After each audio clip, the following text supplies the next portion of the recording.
mandaste também. Ou ainda não terminaste? Escreve só assim, meu caro amigo. Os dois temos que estar juntos.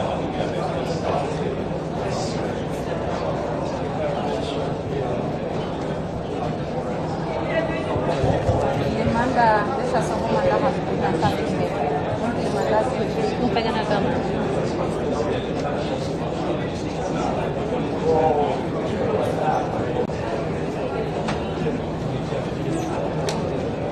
Aquela comida de chocolate me fez estrago no estômago.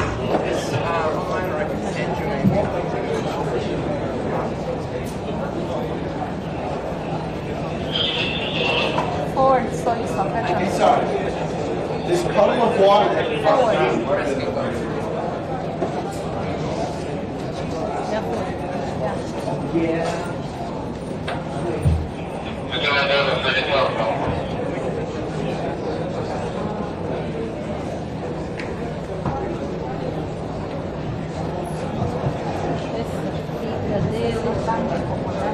Esta fita dele, amarelo. Quem? Quem vai ficar? Olha, acho que a Angola vai muito Eu quero limpar.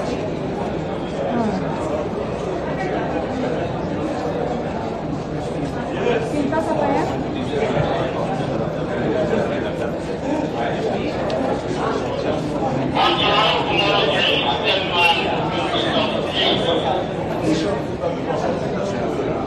Essa entra sempre.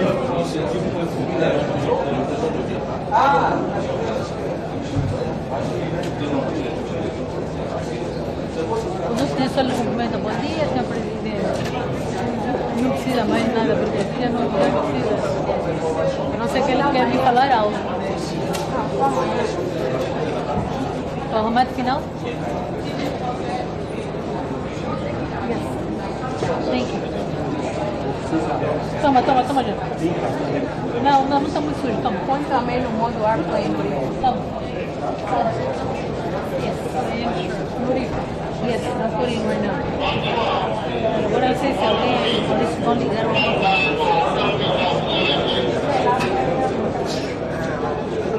Olha ainda para aqui. Yeah, tá bom. People walking.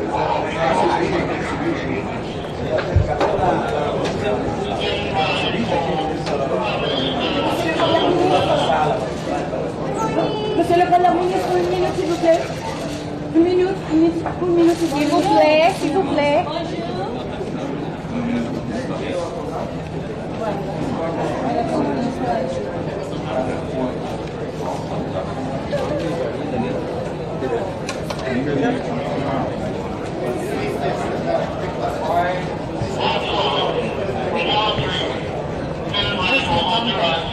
Arana, quando chega a Nações Unidas, sabe o que eu vou fazer?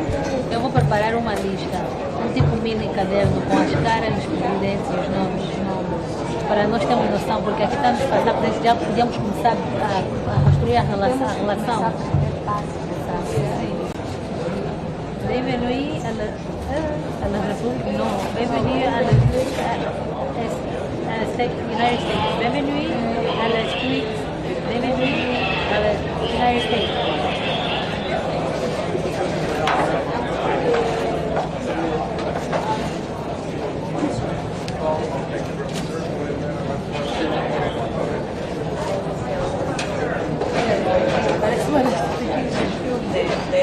Good morning. Good morning. Good morning. Got breakfast? Got breakfast? Why you stopping this? You're the only one who... It's not worth it. Ele é o único que cuida.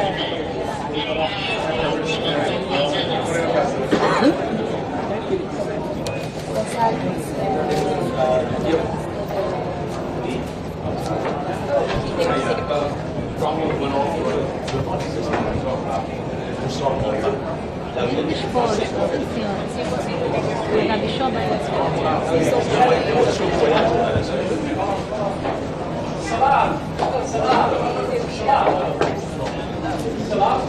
Good morning.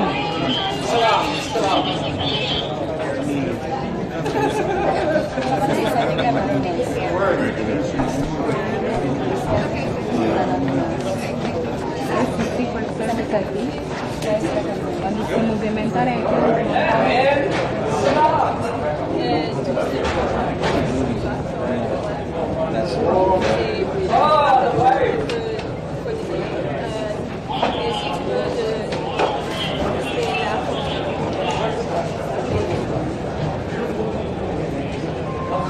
Nosso amigo está chegando. Qual amigo?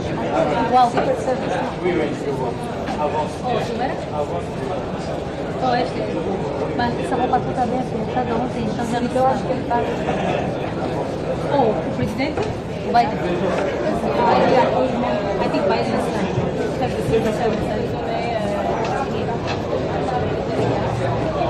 Excuse me. Thank you. Welcome to United Nations. Good morning. Good morning.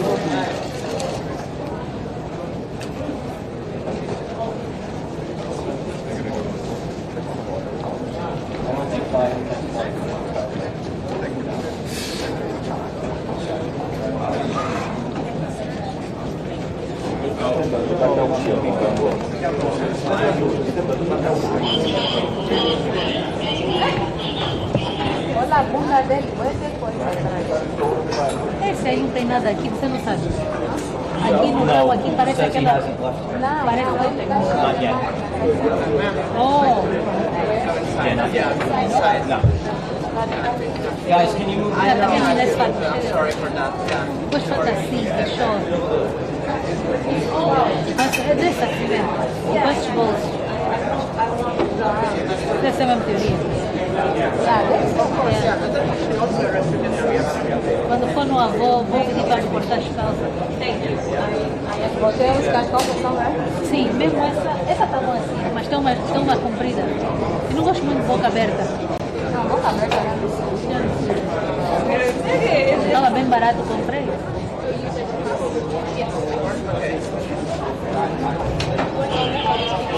Good morning, welcome to United Nations.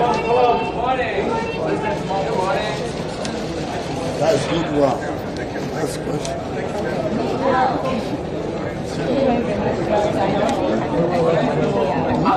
Todos que eu cumprimentar. Yeah, you guys have to drop them. You guys want to have question, you have to have some. We know our target. Vou tentar ainda você primeiro, porque quando chego aqui.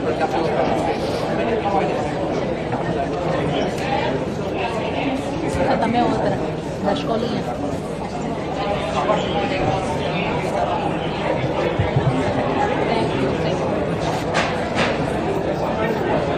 Depois vai estar nosso embaixador. Tá?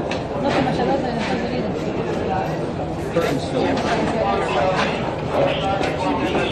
Good morning, welcome to United Nations.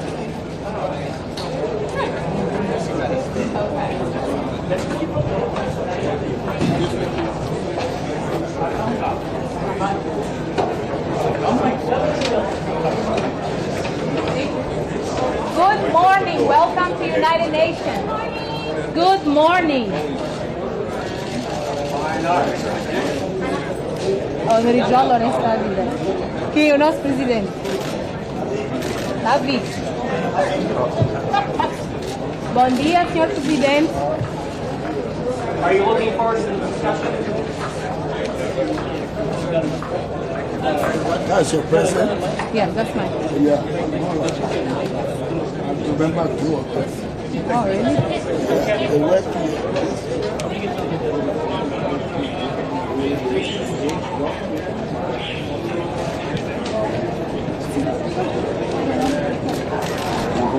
Good morning, Mr. President. Welcome to United Nations. Fine, thank you.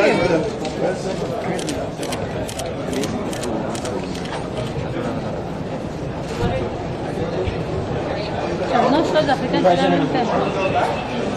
President of which country? Ariana, esse é de qual país? Ariana. estava lá em Angola. Não, esse aqui. Do país é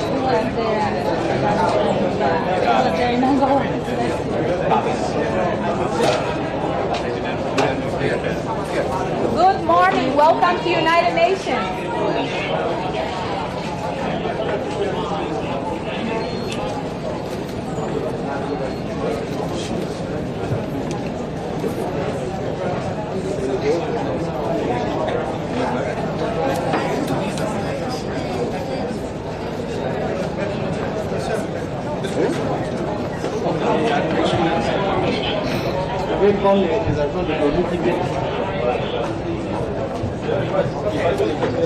So how many of you would like to go upstairs? Okay, please come. Yeah, you can come. O da atrás agora todo dia. O sério, o presidente. Escolta dele. Agora se eu tiver já fica já. Oh, viu? E eu acho que depois o Silveira está treinando aquele moço, né? Good morning. Welcome to United Nations. You will kill me. Huh? Relax, relax. It's your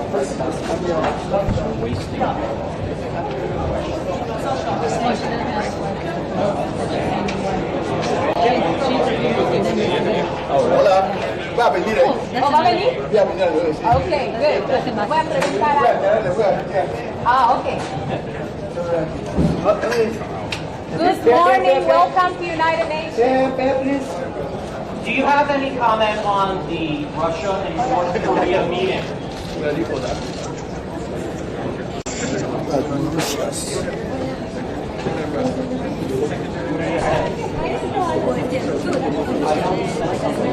Oh, and the Mauritius. What did he say? What did he say? Good morning. Welcome to United Nations.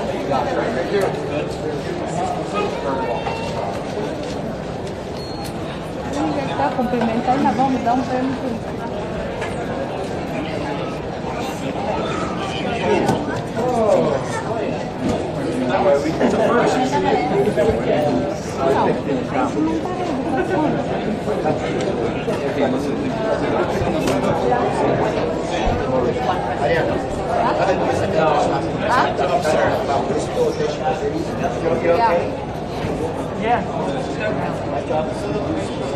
Arrival coming in. I don't know. Good morning. Welcome to United Nations.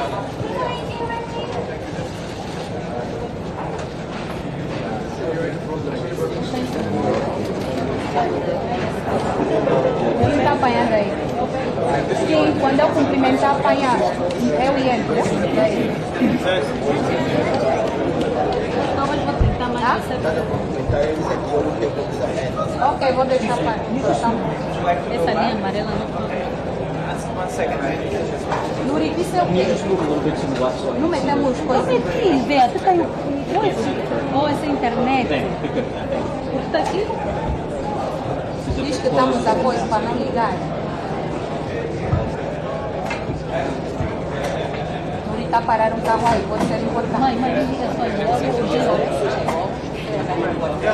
Sim, o que é?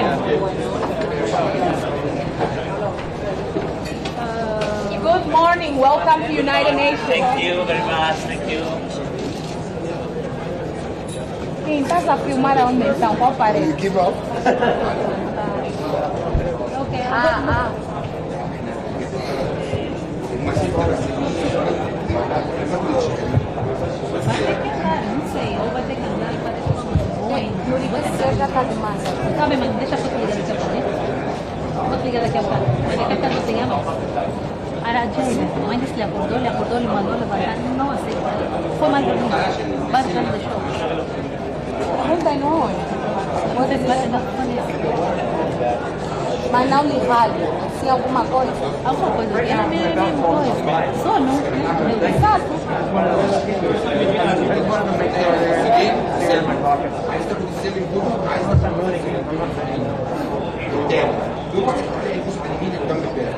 put them on the I list. like this. Yeah, I got it. I like this.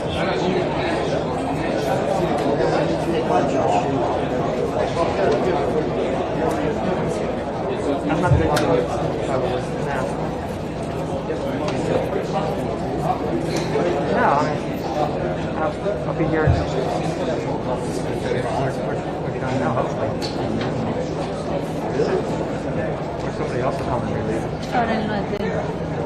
Juan fica en Valles, fica lá em cima. Oh, I don't know what's going on. The other interviews. When do the speakers start? 9 o'clock? I have no idea.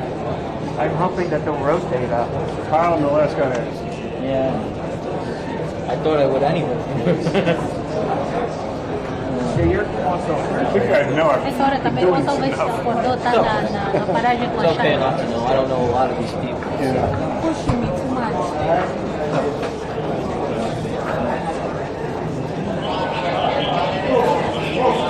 Bonjour. Bienvenue. Bienvenue. Bienvenue. Eu vamos dar parabéns. Esse senhor aqui temos que da próxima vez falar. I cannot do that.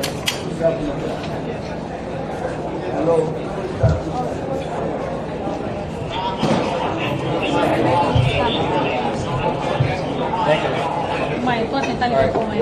Talvez está na paragem. Good work.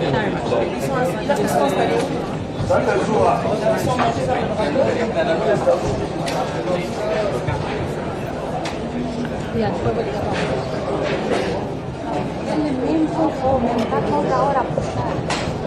Está bem de chamar aquele senhor. Tem que falar mesmo aqui.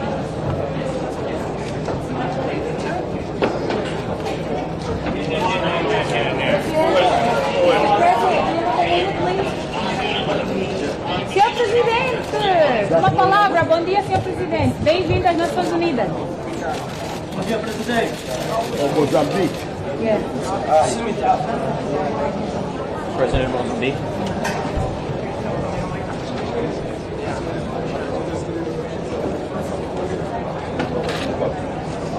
Aqui já é muito longe, eles já estão quase chegando.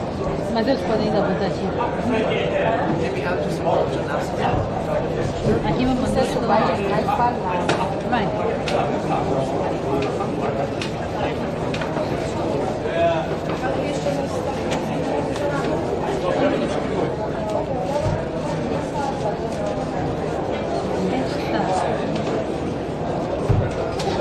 You know what fuck the war is coming? No worries.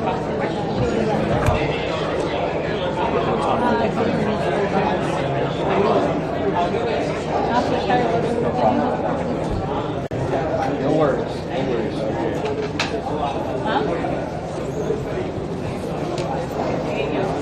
It's right close to my concession.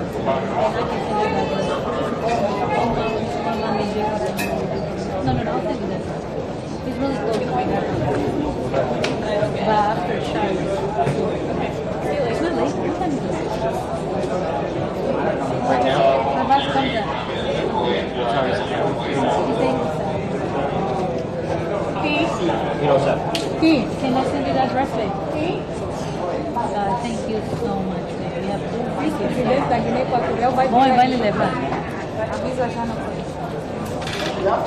Good morning. Welcome to United Nations. Thank you very much. Have a good day, guys. This for your cable, the yellow cable's in her face when I try to finish. What do you trying to do? When I record her speaking, the yellow cable's in her face. Can you just maybe hold a little bit up? Marina, a palavra aqui para exame. Qual a sua expectativa para o discurso, Marina? Fala para a gente aqui. Ministra, bom dia, O melhor possível. Que bom. Bom dia, ministro. Bom dia. Marinho, bom dia. You know who that was? That was Marina This woman is complaining. I don't know what she is. But yeah, but don't put too much light on it. Yeah. must be close. Mas diz, eu pedi para fazer uma cilada. Se fingiu só que está interessado. Tá bom? Se fingiu só que está interessado. Thank you. Mas já falei com o Mano, que deixar a chave vai me pegar. Vou lhe mandar o endereço. Good morning. Welcome to United Nations. Thank you. Good morning. Thank you. Good morning. Thank you.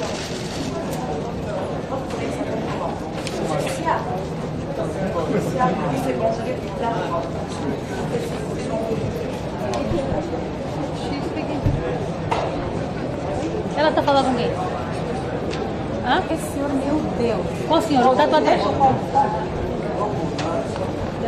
Bonjour, Mr. President. Bonjour. How are you?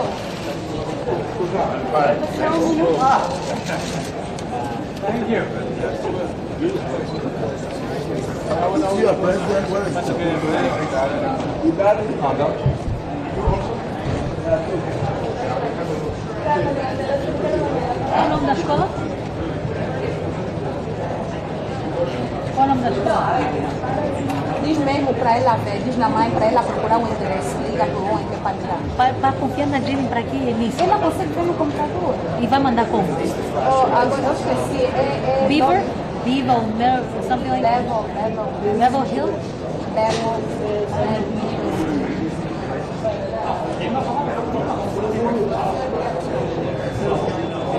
Teve algum sítio de escrever? Como é que está?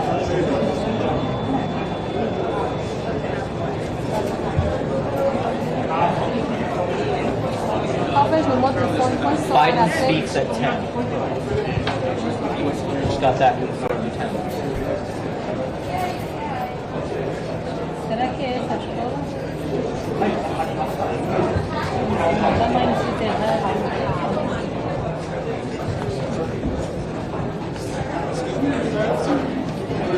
Sabes qual é o animal da escola dele? Mostra. É tigre.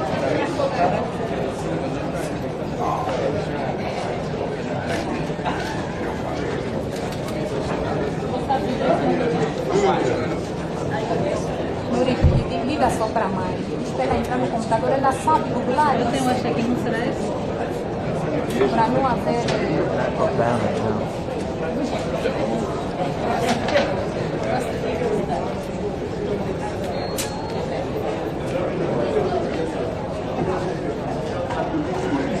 Mãe, disse a dela entrar no computador e para ver o endereço da escola dele. Estou nem só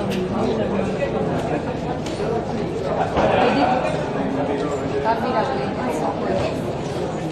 Mas ele diz para entrar no computador mesmo. Para ver o endereço das coisas. Não acho que é o Brasil. Sim, mas manda aí um computador para ter o endereço.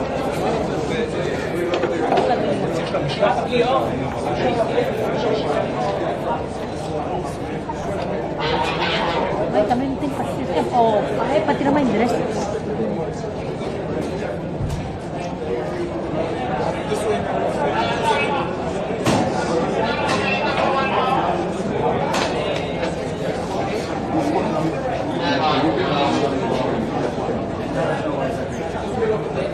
Agora é só entrar na câmara de vamos ver como é que vai ser. Não importa, entram para ser porque eles não sabem o que mas se for, é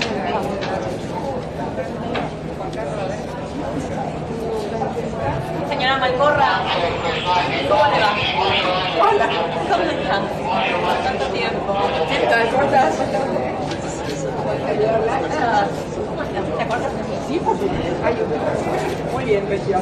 Bien, ¿todo bien? Sí, todo bien. Me alegro. El presidente de Colombia. Ah, bueno, allí estará. Hasta Nos vemos por luego. allí.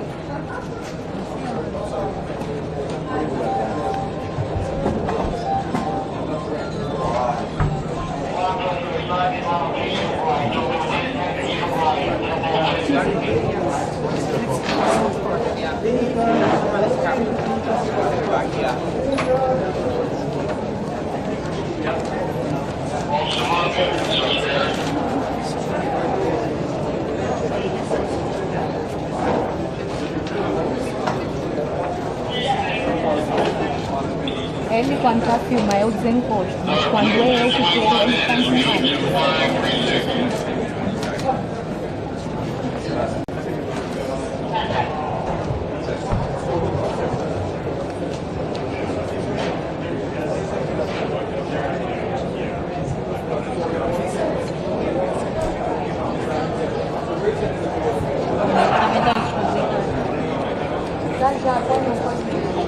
Eu ainda tenho que ligar. Está vendo alguém?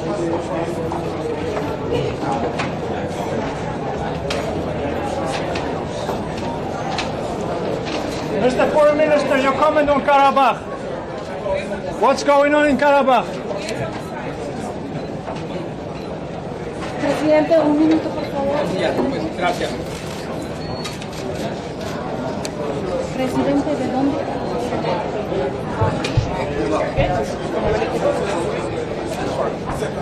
Okay.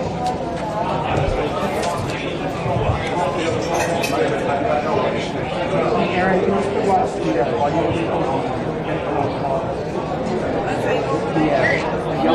A dele ainda nada, mãe.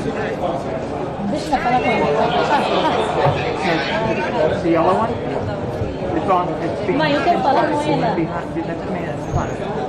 Putting a strain on the connector.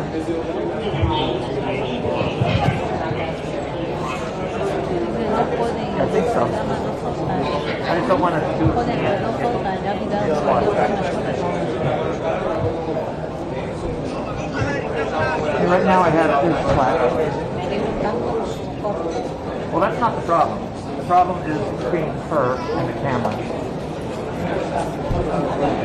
Yeah, I can't police it, so. Because this is supposed to be for recording. No, video. We are being recorded. Good morning, Mr. President. Welcome to the United Nations. Central Africa.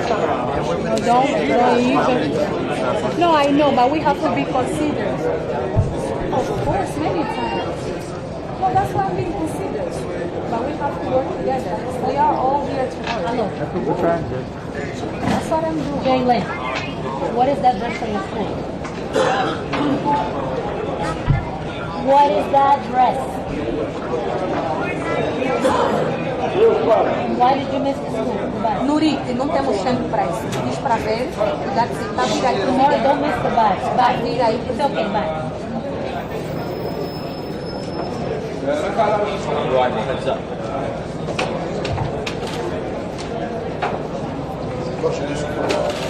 Good morning. Welcome to United Nations.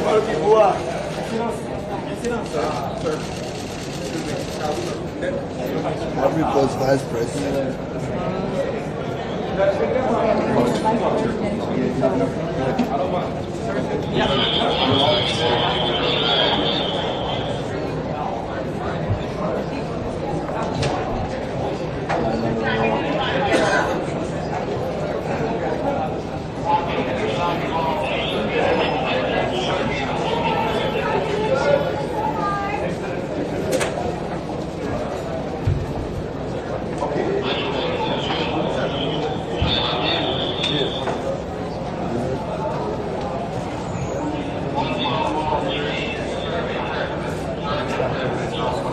Serbian president. Serbian, not Russian. Yeah. Ariana, Serbian president.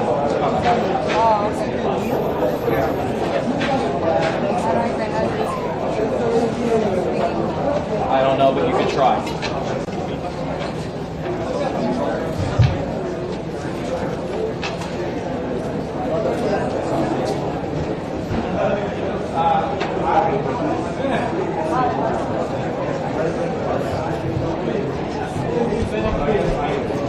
Here we go. Here we go. Serbia.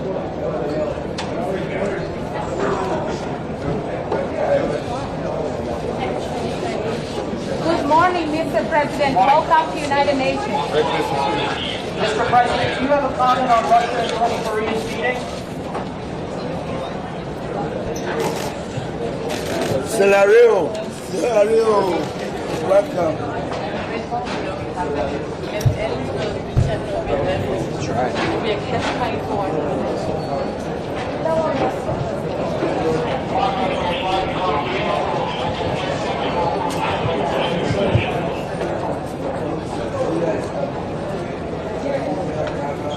The curtain has not closed.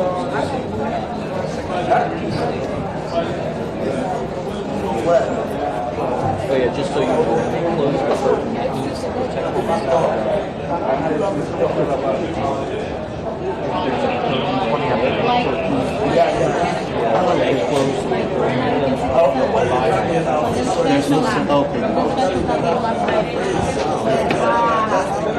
Mãe. Já. Lula tá vindo ali. Lula já tá vindo. That wasn't Lula, right? Não. Guys, can you move to the left and those cameras? Thanks. Mãe. How far Diz out? no ministério, dá orientação e desliga de uma vez. Chico vai ligar um bom, já deu problema.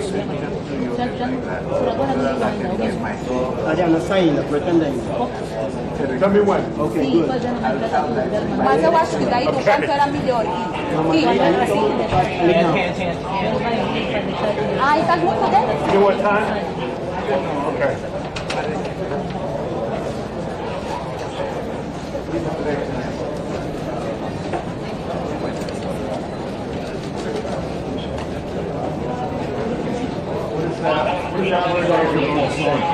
Okay. You can also say he will be this. I recognize him. Very nice.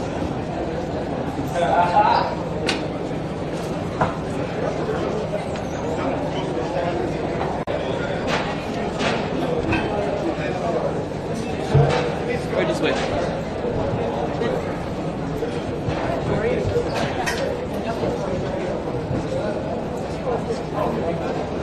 Your shot is through here, right? Your shot is this way. Yes. So, say, Yeah, madam.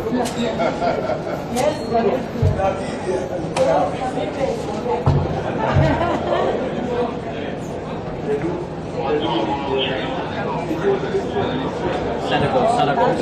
Legal. Não, dá não. Bonjour, Mr. President. Welcome to United Nations. Sasu, Mr. President, what do you have a comment on Russia and Sasu. Syria, Mr. President? Yeah. We have to come.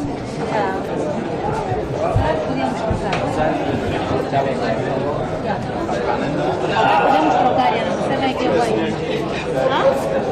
Vai ter ocupar isso.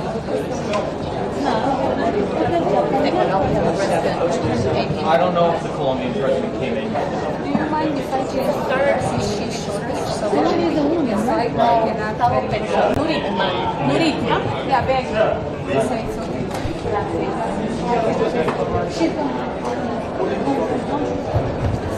Ariana, Because she's shorter. Yeah, that way that's good. Good morning, Mr. President. Welcome to United Nations. One more, please, Mr. President.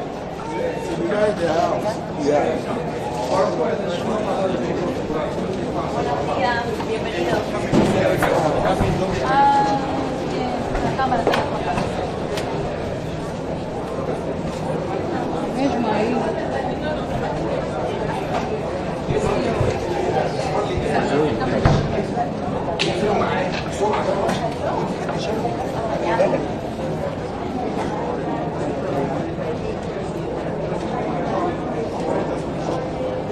Sim. Tá bom. Aí também. E a vou encostar. E a vou encostar. E essa ele dizer que dentro dessa hora.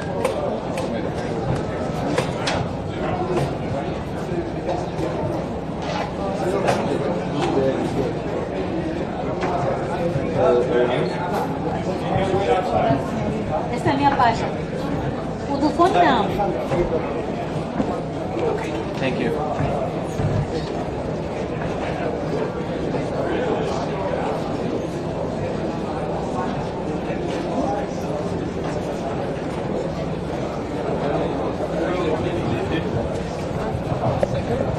Biden has not departed the hotel yet, so Biden is not here yet.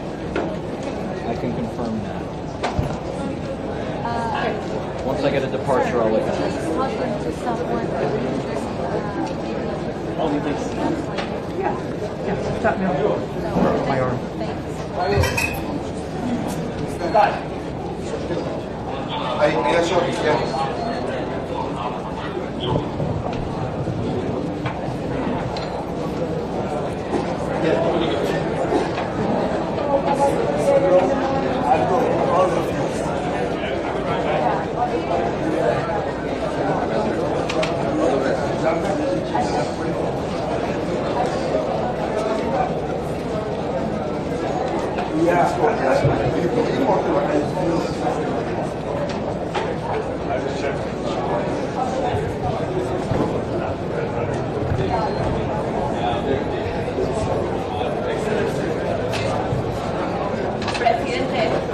Chancellor, when should be the peace negotiations with Russia?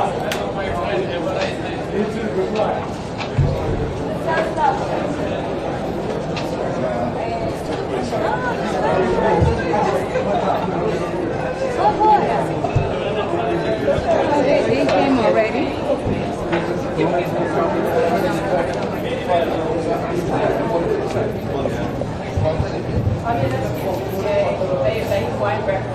Somebody's walking in. Good morning, Mr. President. What can you tell us? What's going on there? South Africa. President Ramaphosa. Ele queria vir, mas já estava distante. Aqui, aí está too close. Yeah, my phone. I wish they would stop. Queres voltar? Ah? Queres voltar aqui? Não. Aqui estou bem mesmo. Saí é muito tempo.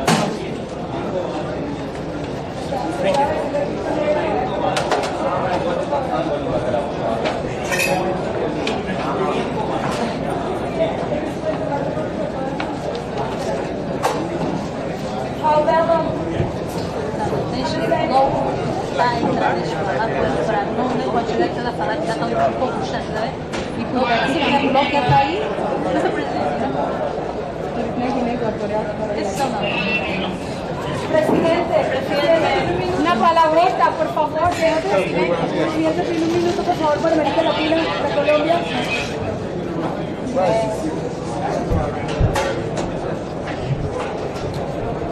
Who's that the president? Another. Lula vai falar.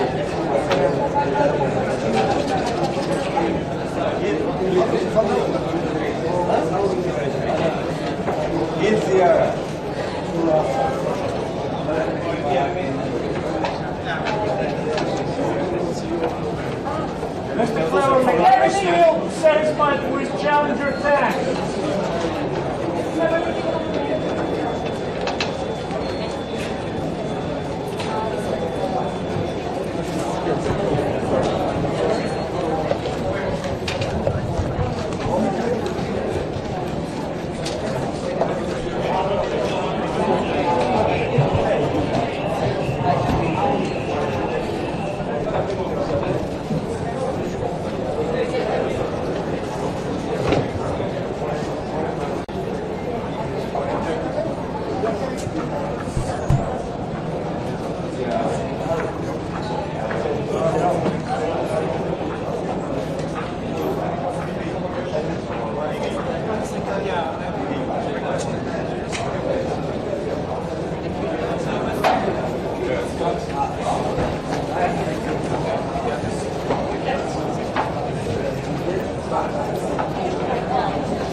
Hello.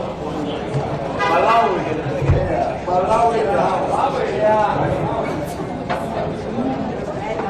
Para mim estava melhor. Hã? Não faz mal, vai te fazer alguma coisa. Eu vou mesmo.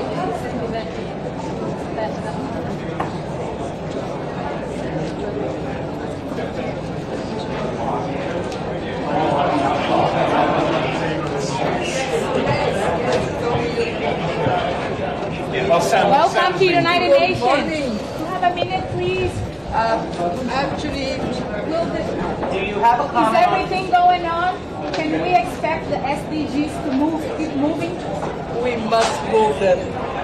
Lives and prosperity of people, hundreds and millions of them, depend on us moving forward. Especially Africa.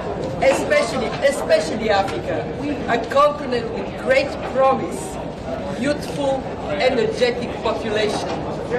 They must feel the solidarity of the rest of the world. Thank you. You're very welcome. From the world Bank, right? World Bank.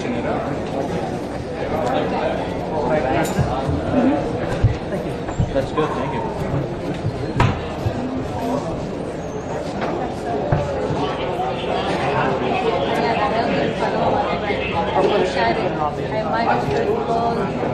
Não faz mal, você eu sei que. Sem qualidade, mas vamos falar das coisas importantes.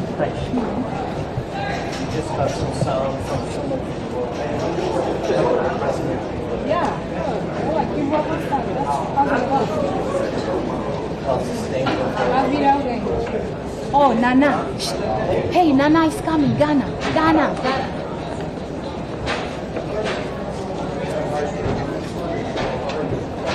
Good morning, Mr. President. Today you have to talk to me, Mr. President. Mr. President, come on. Mr. President, I'm waiting for you. He never talks. Right. I don't know why he don't want to talk.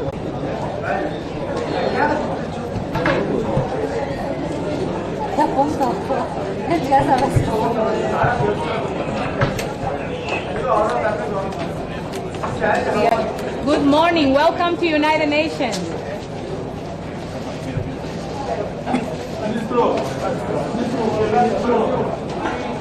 Lula está chegando? Lula. Presidente Lula, bem-vindo às Nações Unidas, senhor presidente. Um minuto para a Colômbia. Bom dia. Tenta gravar.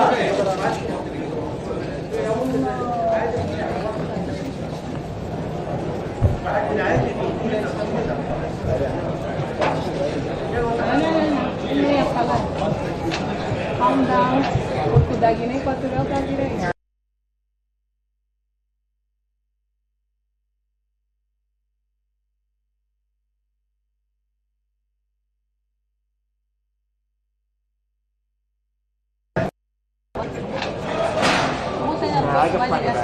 Biden e o da Guiné Equatorial?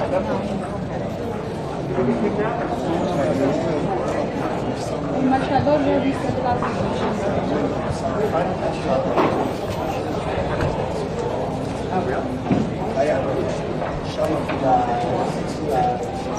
Sei lá o nome dele.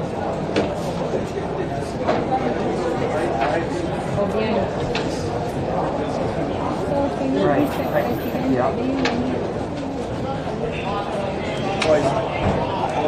Yeah, that's kind of nerve-wracking.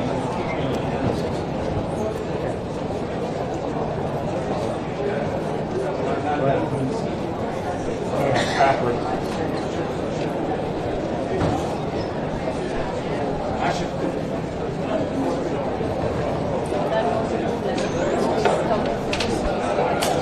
Já não tinha entrado, voltou mais a entrar. Forever to figure it out. I thought I was just doing it wrong.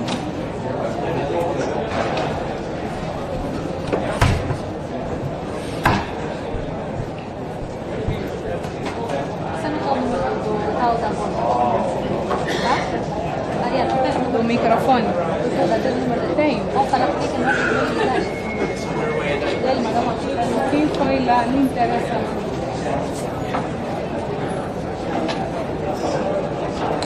Mas as coisas de leve, o importante é a pergunta. Basta você fazer, não viste ontem passaram mesmo assim.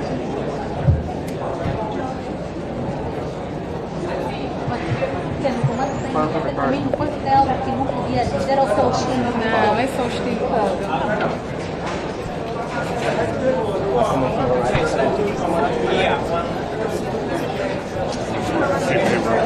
functioning too.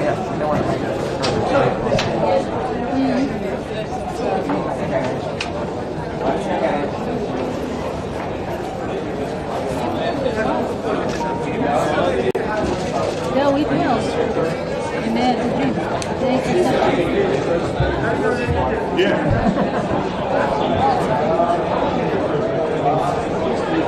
Bamako, Mali. Yes. Mali,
But he's not following the rules.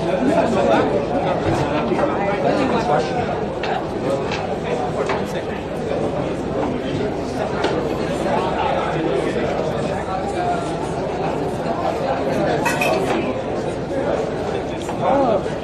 Aquele não.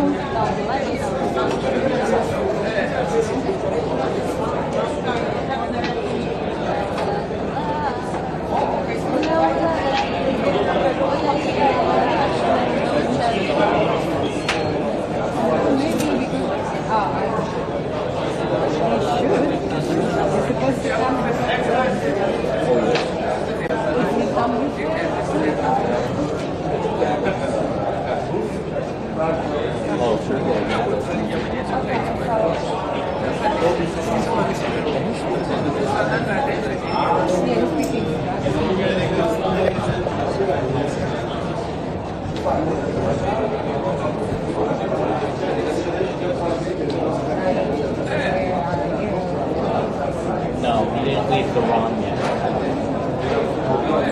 I'll look again. Nuri, daí você consegue ver mais claro. Vamos à feira da Guiné Equatorial. Yeah. Aqueles cabelos lambidos, não sei se... Yeah, start here. Mas eu consigo dar conta sempre está According to the travel pool, he has to be wrong.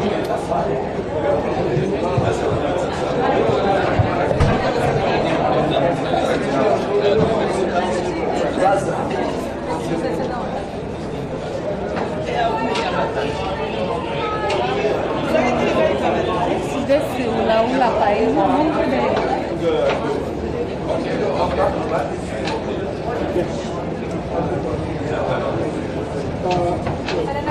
Aquele vai ajudar aqui, então. Ariana. No, she needs the space. She needs the space.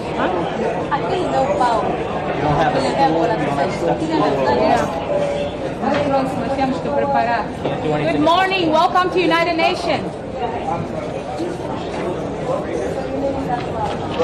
Yeah, aqui.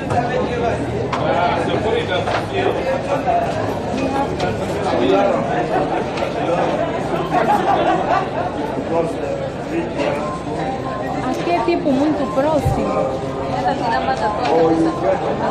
vou tirar. Aqui é tipo muito próximo. Ah, eu estava aqui.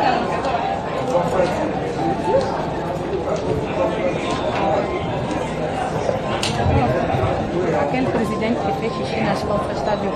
My friend, which country?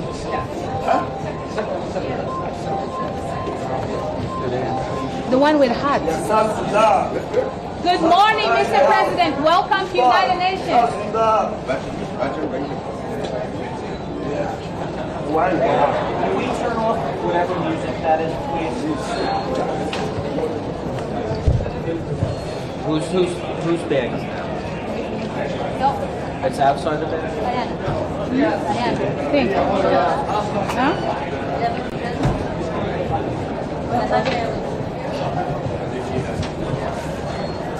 Luis, toma, ó, está ligado.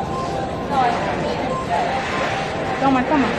Não importa, esse já não vamos ver. Toma, Luis. Tá.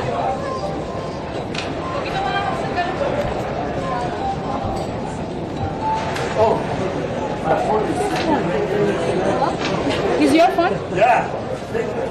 What is he speaking for me? Now? Yeah. Oh, with the gender.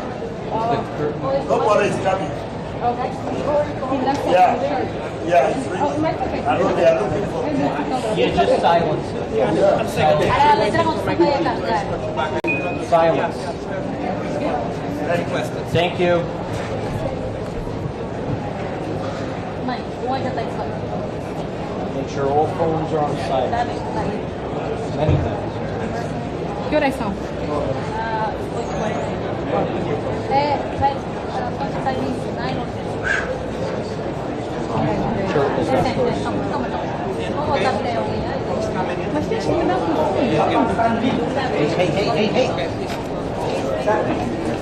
Prime Minister Pakistan, Prime Minister. Salam alaikum. Pakistan, they speak salam alaikum.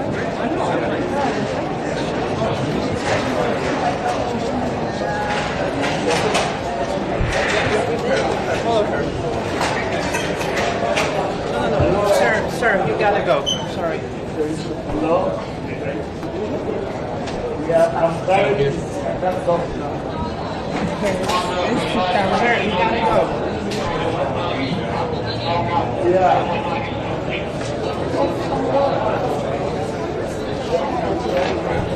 Okay.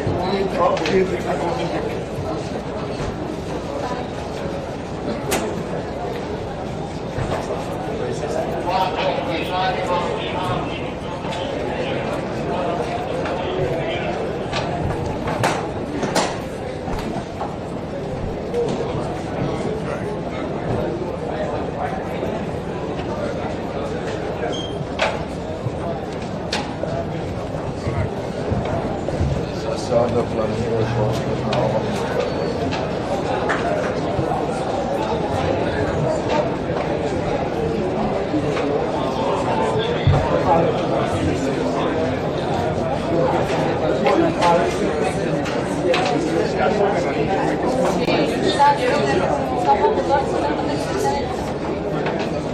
Nasina, mas se ele gravou de pernas pro ar, dá pra mudar.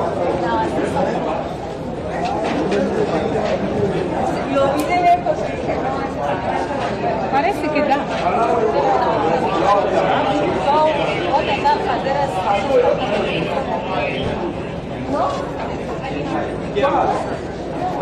Na hora você vai find a way. Oh. Ainda bem que tá.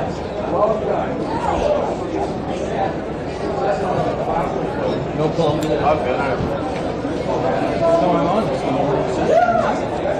Well, the first one to talk just arrived 10 minutes ago. Right, it's delayed. It's all pushed off. Which always happens. Yes. Totally.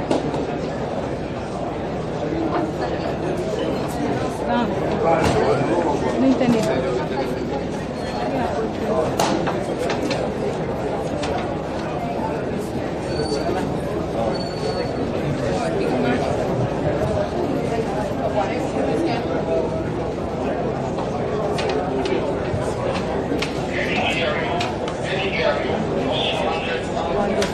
verdade eles vão ler isso tudo. Vai vir um monte de...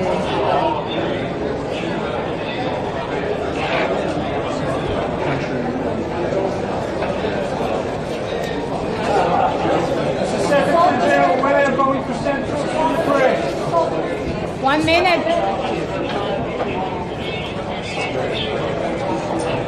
That was Stoltenberg. Não vai sair agora.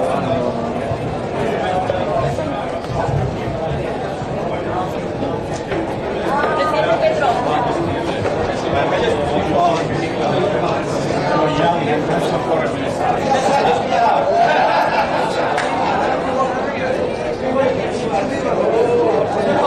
Todo aquele vestido azul. Desce.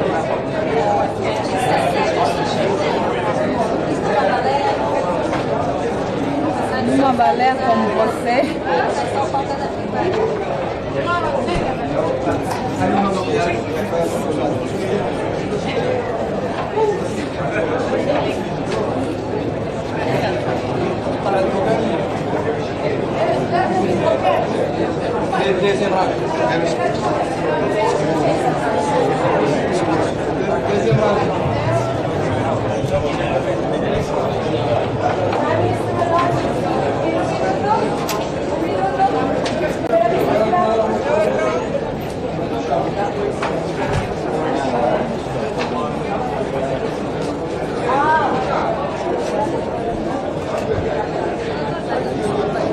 Não, eles parecem que podem ficar muito tempo.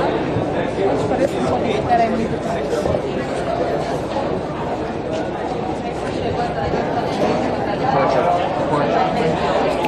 Tá vivo. Vai de parte. Só tá de parte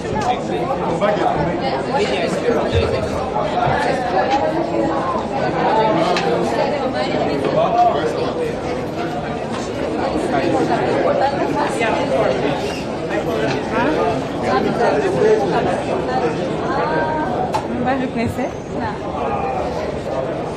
Vou procurar um pequeno.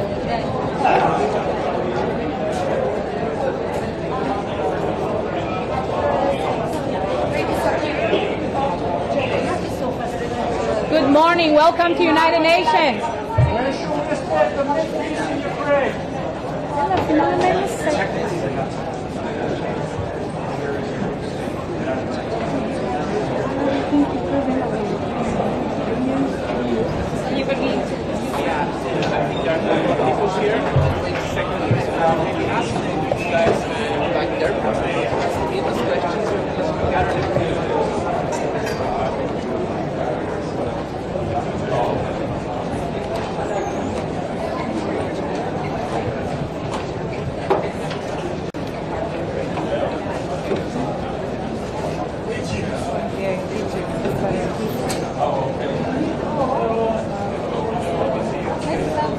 Yeah, but ele tá slow.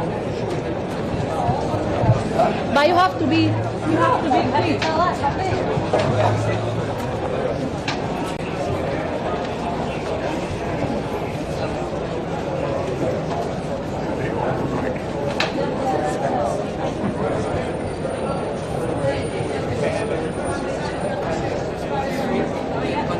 quick. Right. Usually you're in the middle of the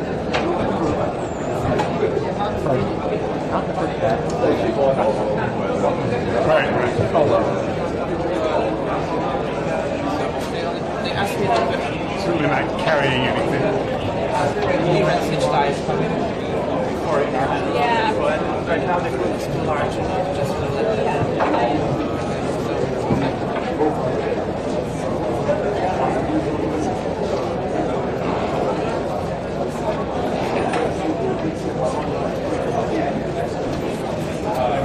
Really sucking. Okay. No, here.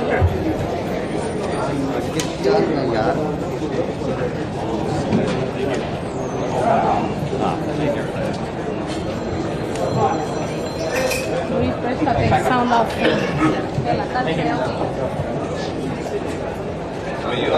You'll have to show coming up here. morning.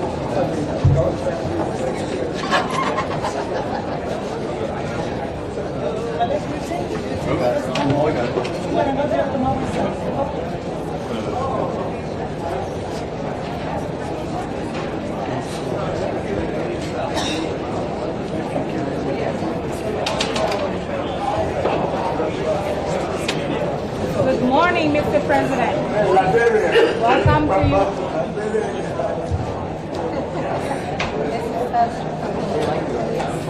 to you.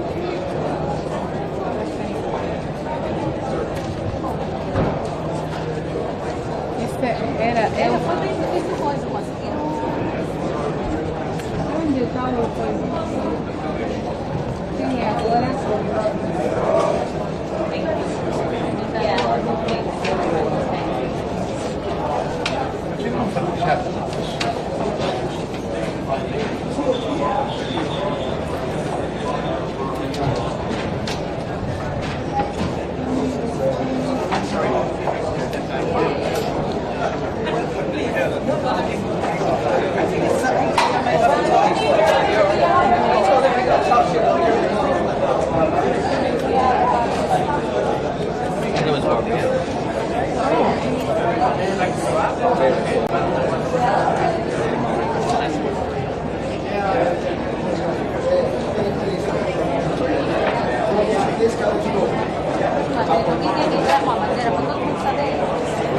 Não, a bandeira, você não sabe. Não, mas ela não embaixo dela, não está prestando. Good morning, Mr. President. Welcome to United Nations.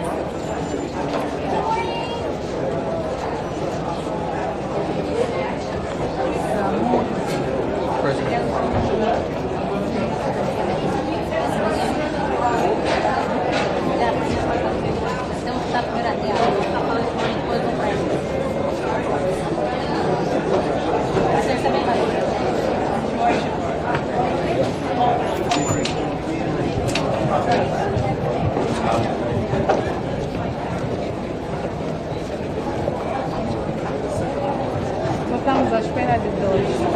Essas duas são todas iguais. Essa vai aquela cena da Elas são todas parecidas. não faz mal, não é? E põe só na posição certa. Quem é? Namíbia, I know. Good morning, Mr. President. Welcome to United Nations. You have a minute now?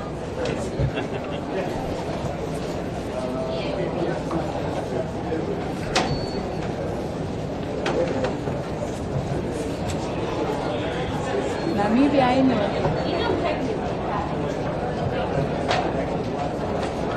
Sente a cabeça.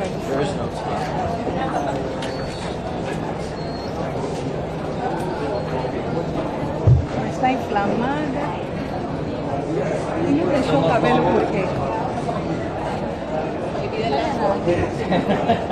I'm gonna go straight through here. Esse é galo.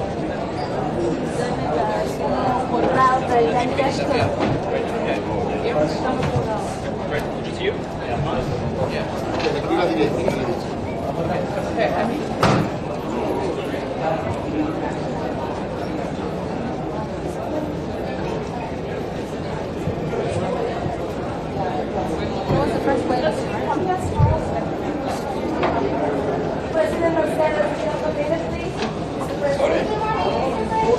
Mr. Wow. President, Mr. President. Mr. President, thank you so much for joining us. Please tell me, Mr. President, what do you expect of this General Assembly?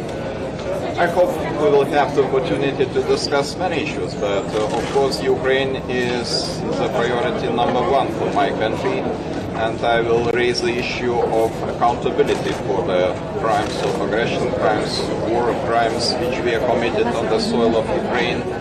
But sustainable development and our ideas to implement the technologies of green economy are very important too, and I delivered my presentation yesterday. But you know, everything should be implemented under conditions of peace. If peace is just destroyed and if we are in uncertain geopolitical situation, it's very difficult to achieve the goals of social welfare and economic prosperity. So this is the reason why we highly appreciate the efforts of United Nations and Secretary General just to look for any possibility to achieve peace, but peace not at any cost. Peace should be predicted by the conditions which should be set by Ukraine, and we cannot bargain on the territorial integrity of Ukraine. This is the precondition number one. The importance of the visit of President Zelenskyy, what do you think? President Zelenskyy is actively making diplomatic efforts in order to convince some skeptical countries what are the true reasons of this war, who is responsible for many issues, including food crisis. So this is the reason why I think we should listen very carefully what President Zelenskyy is saying, because he is representing the country which is suffering right now under very huge pressure of Russian Federation. And I think we should talk about possibilities to achieve.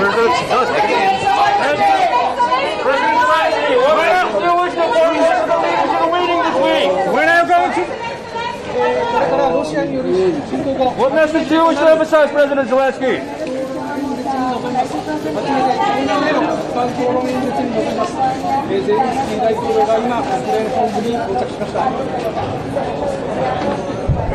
Got it. A little bit. Good.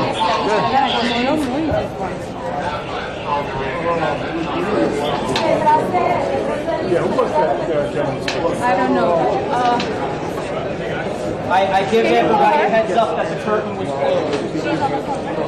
Can you call her? No problem. Ela tá When I say that, don't take it lightly.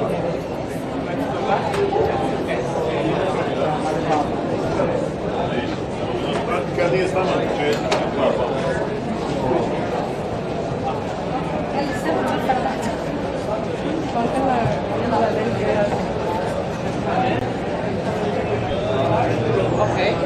Okay, some. Okay. Oh yeah.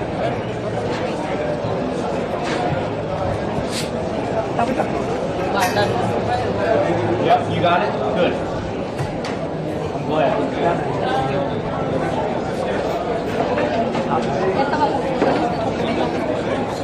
O que tava quer falar, porque a mulher dele puxou bem rápido.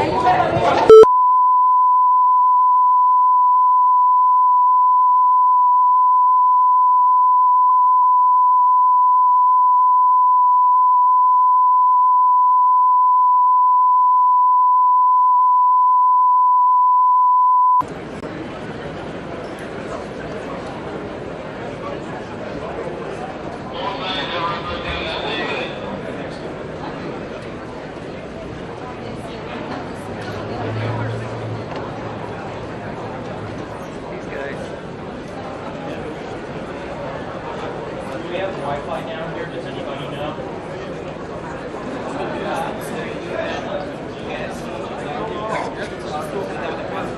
Okay, thank you. Did you guys get it?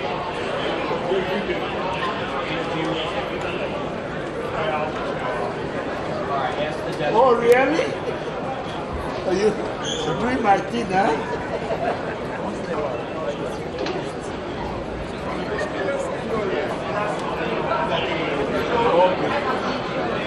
Okay. Thank you.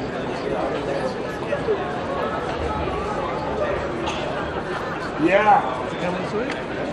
Did he come? The president of Poland, he was. His school is very low. Yeah. Well,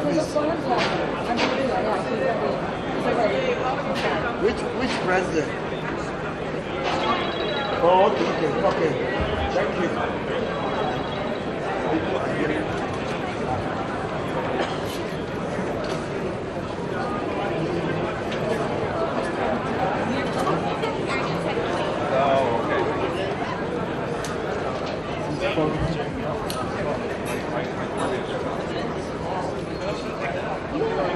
Okay.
Ministro Gabriel, ¿tiene un minuto, por favor? ¿No? ¿Ustedes más tarde intentamos? Vale, gracias.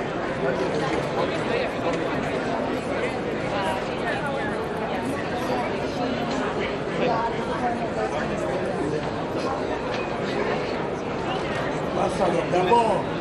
Gotcha. The boy in the house.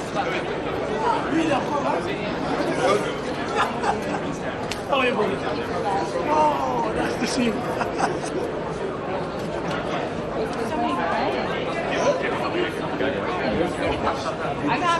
Just let someone know and we'll escort you back out.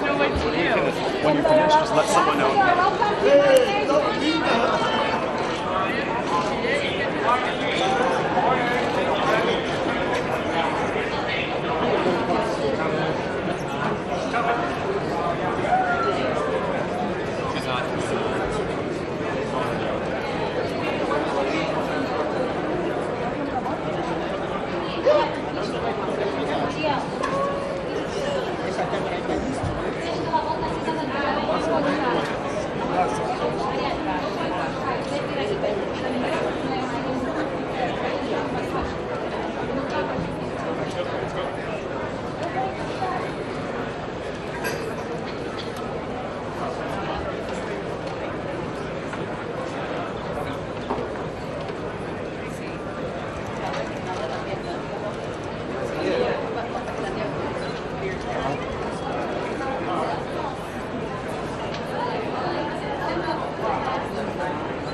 Flor.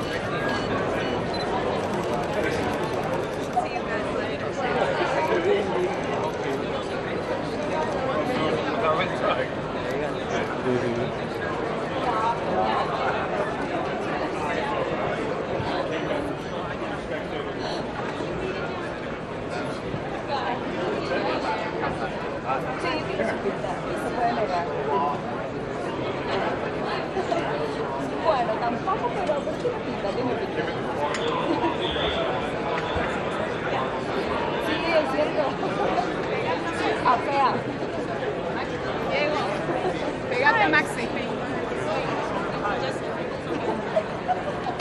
Y nunca lo tendremos porque es muy guapo.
Assalamu alaikum, Mr. President.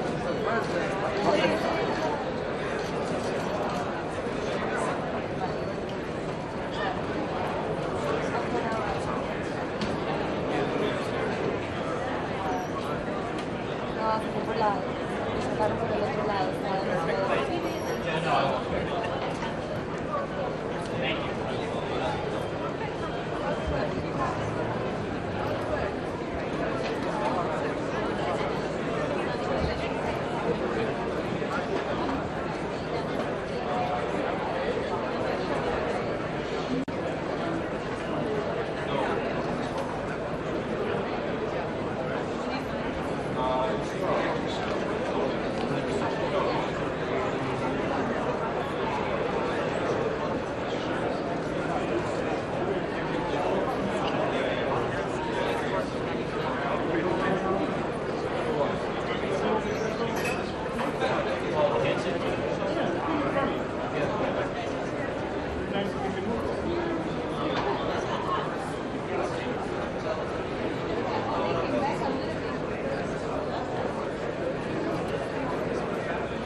solution.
Presidente Abinader, un minuto, por favor. Un minuto, presidente.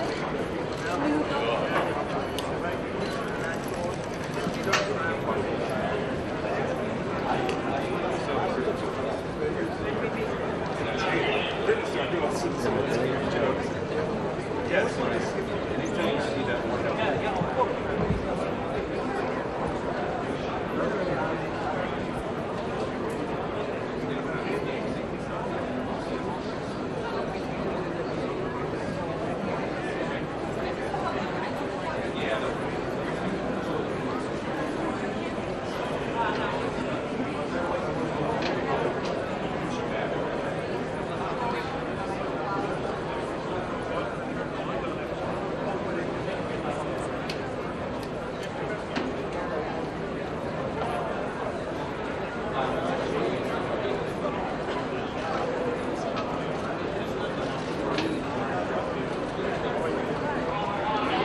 Yes, Berset is going first, and then Biden comes that way. Yeah, if you want to see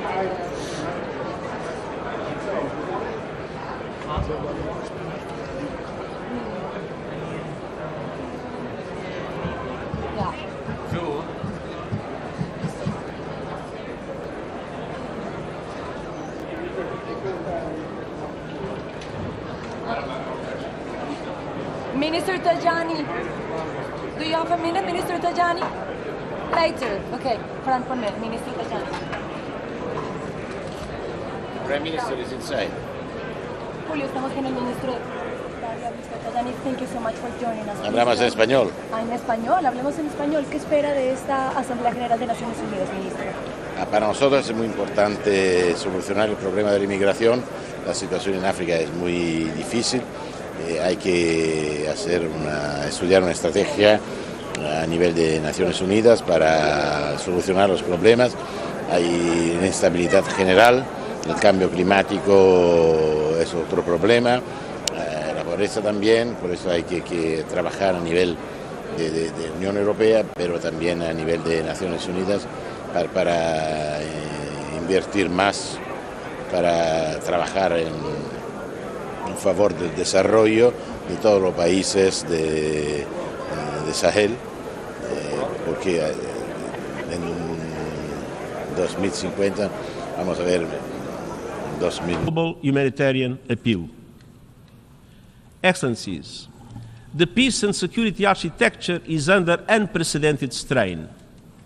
That is why, in the context of the preparations for the Summit of the Future, we put forward ideas for the consideration of member states for a new agenda for peace based on the Charter and international law. It provides a unifying vision to address existing and new threats for a world in transition, calling on states to recommit to hold free from nuclear weapons and to end the erosion of the nuclear disarmament and arms control regime, bolstering prevention at the global level by maximizing the capacity and convening power of the UN and our good offices to bridge geopolitical divides, bolstering prevention at the national level by linking actions for peace with progress on the Sustainable Development Goals, putting women's leadership and participation at the center of decision-making, and committing to the eradication of all forms of violence against women, calling for a broad-based reflection on peacekeeping and make it nimbler and more adaptable with forward-looking transition and exit strategies from the start, and supporting peace enforcement action by regional organizations, notably the African Union, with Security Council clear mandates and predictable funding. Determination for peace also requires new governance frameworks for emerging threats, from artificial intelligence to little autonomous weapons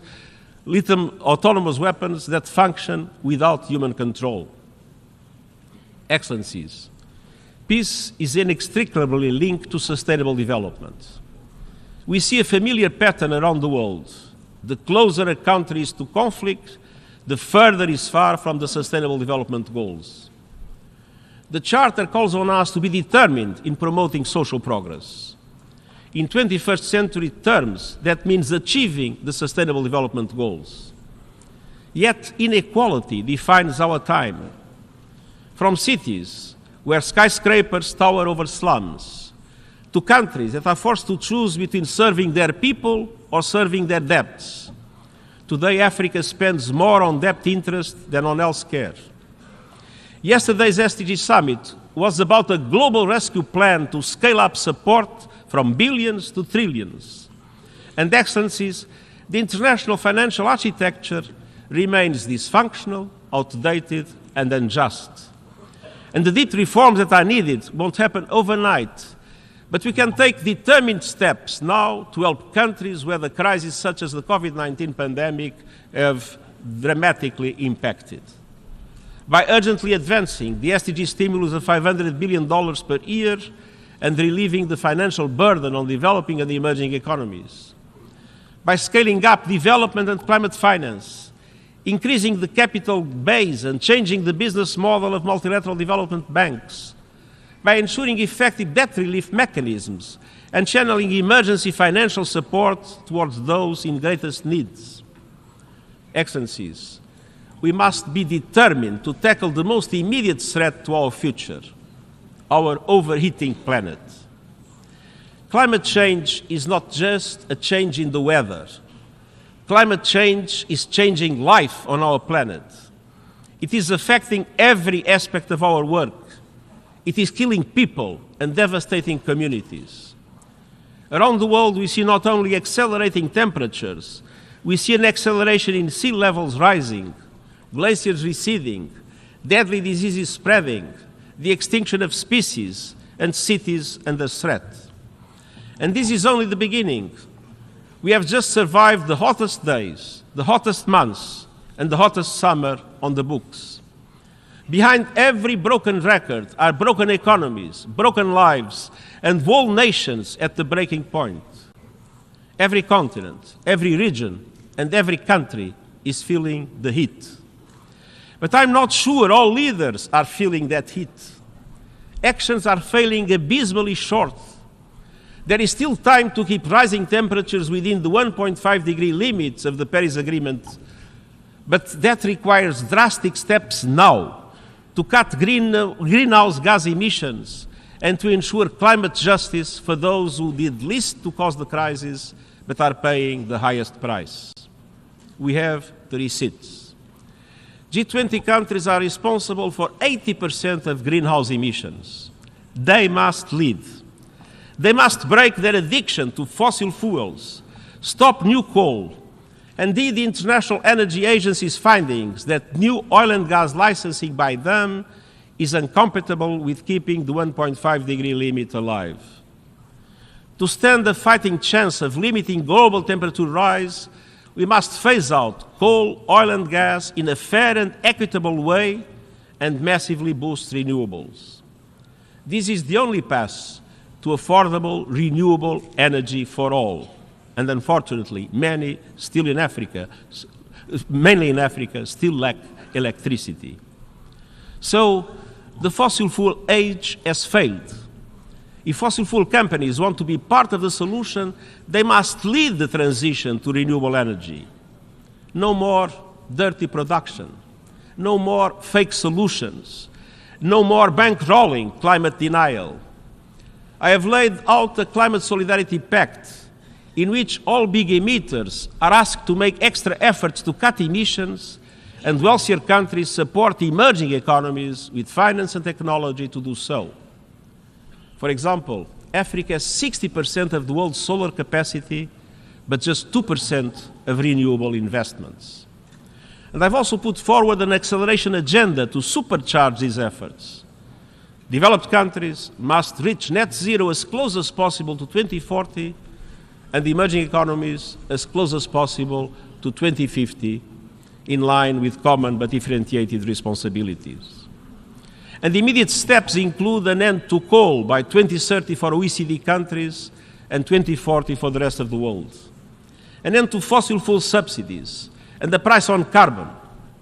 Developed countries must also finally deliver the $100 billion for developing country climate action as promised, double adaptation finance by 2025 as promised, and replenish the Green Climate Fund as promised.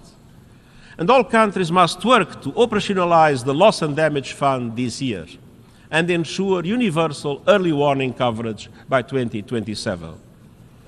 Tomorrow, I will welcome credible first movers and doers to our Climate Ambition Summit.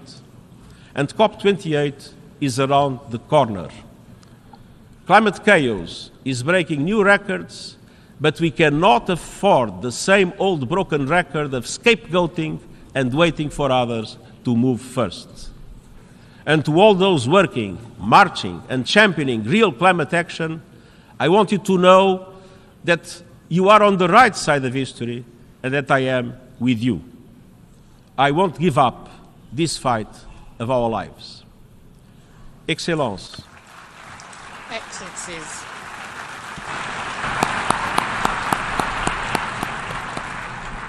Nous devons également être déterminés à honorer l'engagement en faveur de la Charte en faveur des droits humains fondamentaux. Seules 4 femmes ont signé notre document fondateur. Un coup d'œil dans cette salle permet de voir que les choses n'ont pas suffisamment changé. Nous les peuples ne signifie pas nous les hommes. Les femmes attendent toujours l'égalité des chances et des salaires. And equal pay.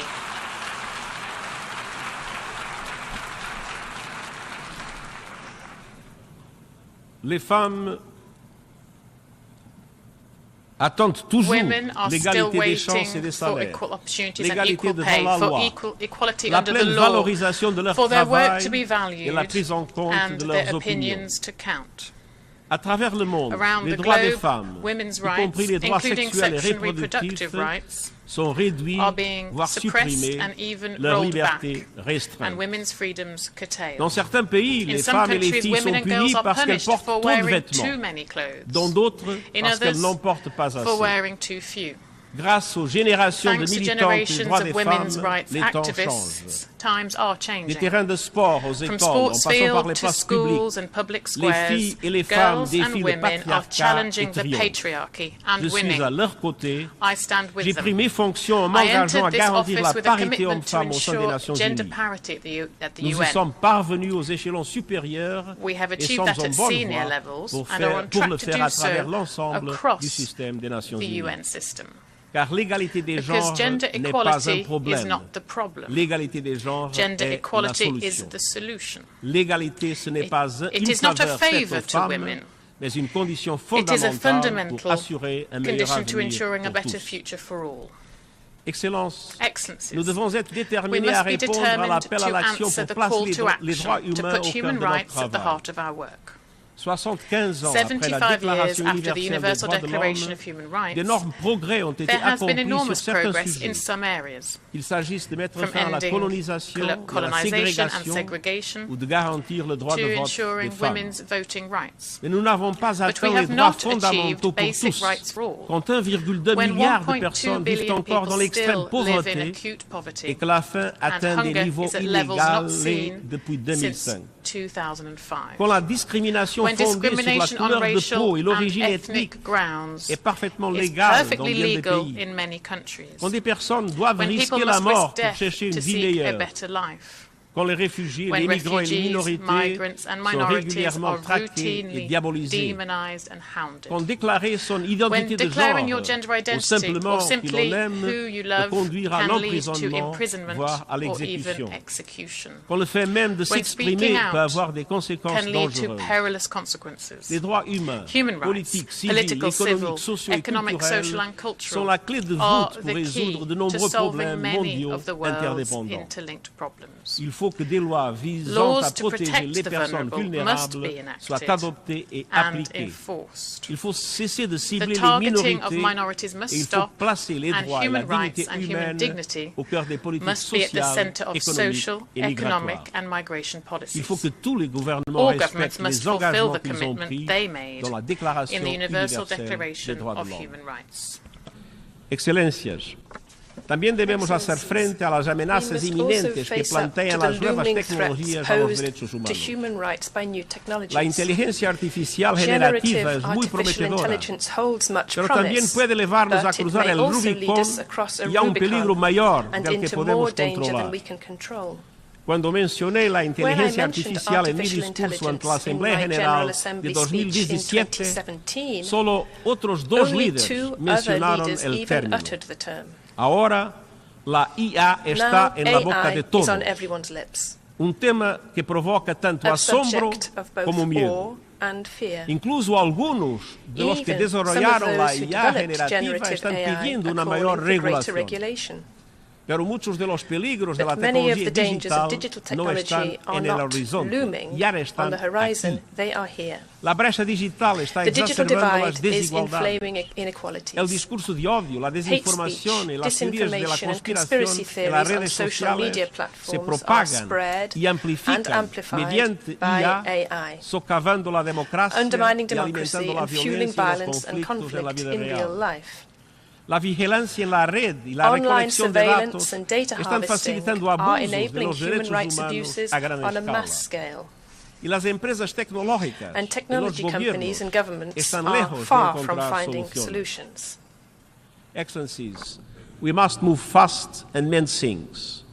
New technologies require new innovative forms of governance, with input from experts building this technology and from those monitoring its abuses. And we urgently need a global digital compact between governments, regional organizations, the private sector and civil society to mitigate the risks of digital technologies and identify ways to harness their benefits for the good of humanity. Some have called for consideration of a new global entity on AI that could provide a source of information and expertise for member states. There are many different models, inspired by such examples as the International Atomic Energy Agency, the International Civil Aviation Organization, or the Intergovernmental Panel on Climate Change. And the UN stands ready to host the global and inclusive discussions that are needed, depending on the decisions of member states. To help advance the search for concrete governance solutions, I will appoint this month a high-level advisory body on artificial intelligence, which will provide recommendations by the end of this year. And next year's Summit of the Future is a once-in-a-generation opportunity for progress to deal with these new threats in line with the vision of the UN Charter. Member States will decide how to move forward on the new agenda for peace, the Global Digital Compact, reforms to the international financial architecture, and many other proposals to address challenges and bring greater justice and equity to global governance. Excellencies, the United Nations was created precisely for moments like these, moments of maximum danger and minimum agreement. We can and must use our tools in flexible and creative ways. Last month, we saw the dividends of determination off the coast of Yemen. Carrying 1 million barrels of oil, the decaying FSO Safar supertanker was a ticking time bomb, a looming ecological disaster in the Red Sea. But no one offered to solve the problem. So the United Nations stepped in and brought the world together.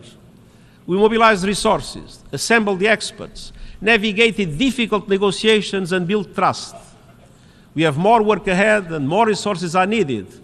But last month, the oil was successfully transferred from the Safar. This UN-led action saved the Red Sea. Where no one else could or would, UN determination got the job done. Despite our long list of global challenges, that same spirit of determination can guide us forward. Let us be determined to heal divisions and forge peace, determined to uphold the dignity and worth of every person, determined to realize the Sustainable Development Goals and effectively leave no one behind, determined to reform multilateralism for the 21st century and come together for the common good. And I thank you.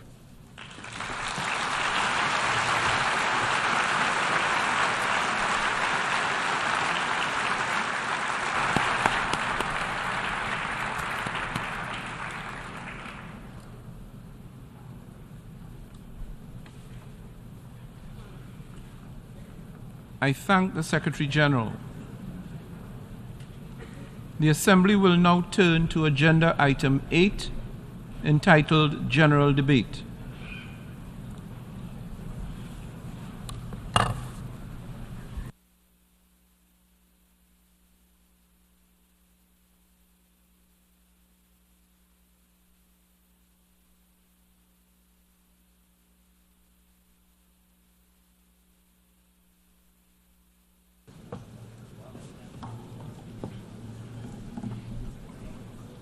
Excellencies, Heads of State and Government, Mr. Secretary General of the United Nations, Honorable Ministers, distinguished delegates, and all stakeholders here present.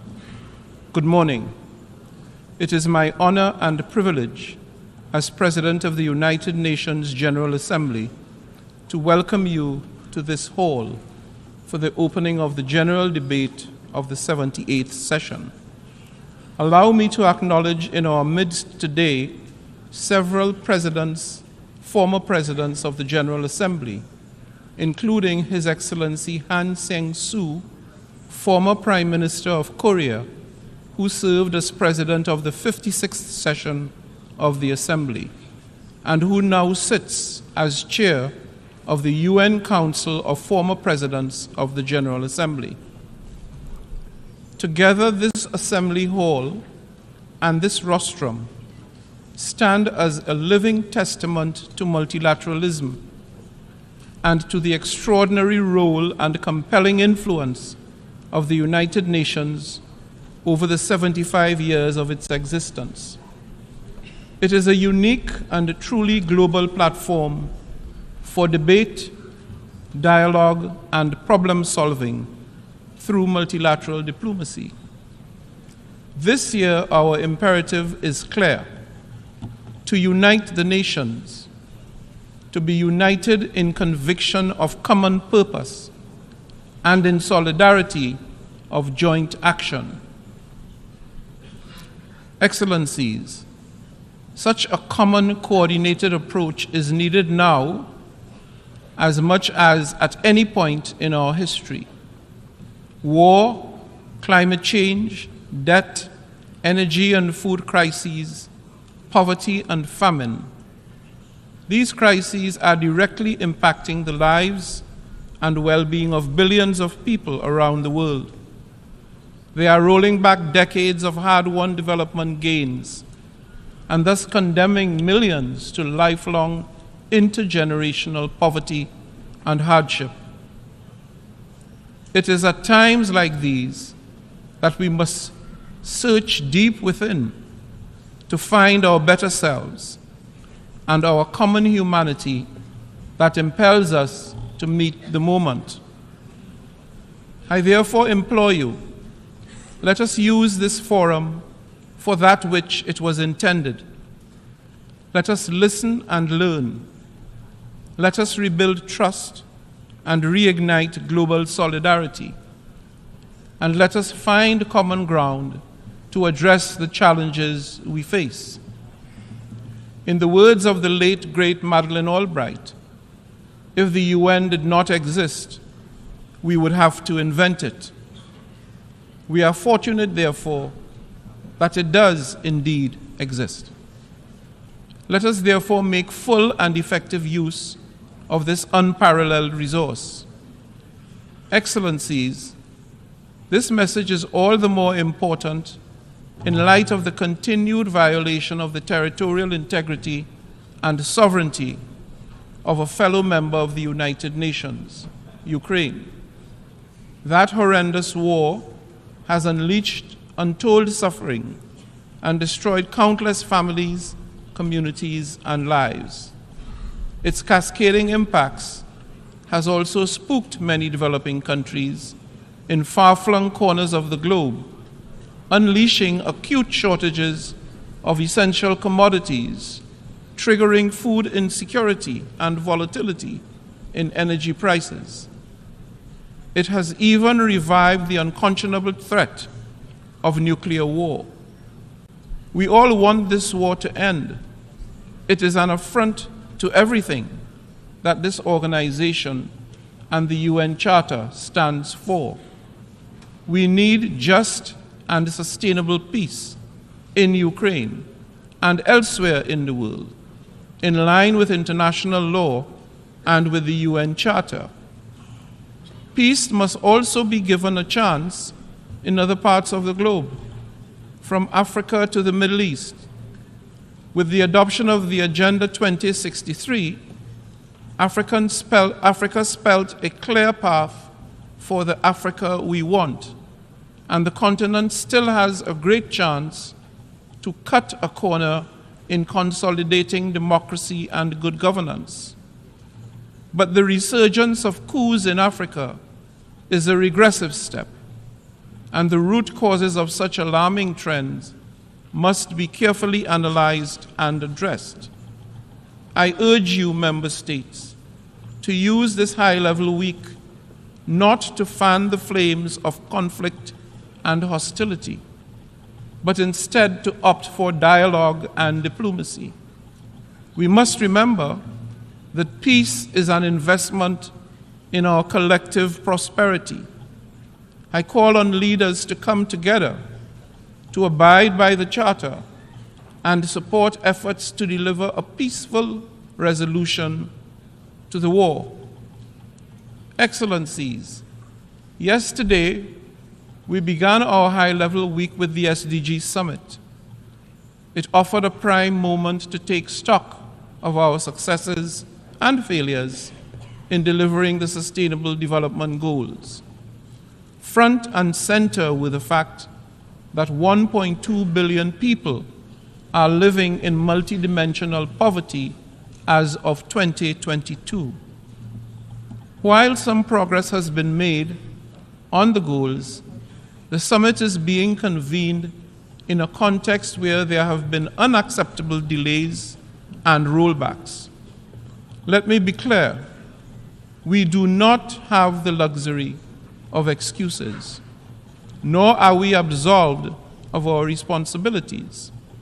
The onus is on us, collectively, to make up for the lost momentum and work much harder in the remaining 7 years to accelerate progress on that which we have promised to deliver. The commitment to action presented at the summit should therefore be the tailwind to regain lost ground and supercharge implementation. Excellencies, the SDGs summit was only the start of what is a full agenda during high-level week. It naturally interlinks with the General Assembly's high-level dialogue on financing for development, which is key to accelerating the financing impetus for the SDGs. The preparatory ministerial meeting for the Summit of the Future will help to launch the negotiations of the Pact of the Future, giving guidance on how to ensure that the United Nations is fit for purpose in the 21st century. It will give member states the opportunity to come together and to transform our shared future. We will also see 3 health-related high-level meetings on pandemic prevention, preparedness and response, universal health coverage, and on tuberculosis, all of which offer us opportunities to better the lives of our global citizens. And the Secretary General's Climate Action Summit offers a moment to build political ambition ahead of COP28 in November. Tomorrow, I will also join hands with several heads of state and government to convene a breakfast summit to address the existential threats posed by sea level rise, an issue of significant concern to small island developing states, especially those in the Pacific region. Excellencies, allow me to pause here and to reiterate my deepest condolences to the governments and people of Morocco and Libya. The twin disasters of earthquakes and flooding have left thousands dead and untold more suffering. It is my sincere hope that resources and relief can be expedited to support all those who now find themselves in desperate need. As a citizen of a climate-vulnerable region, I urge member states to recognize the continued and escalating impacts of climate change and to deliver real transformative results. Let us work together to unlock the finances and resources required to support those most vulnerable in mitigation, adaptation, and resilience building.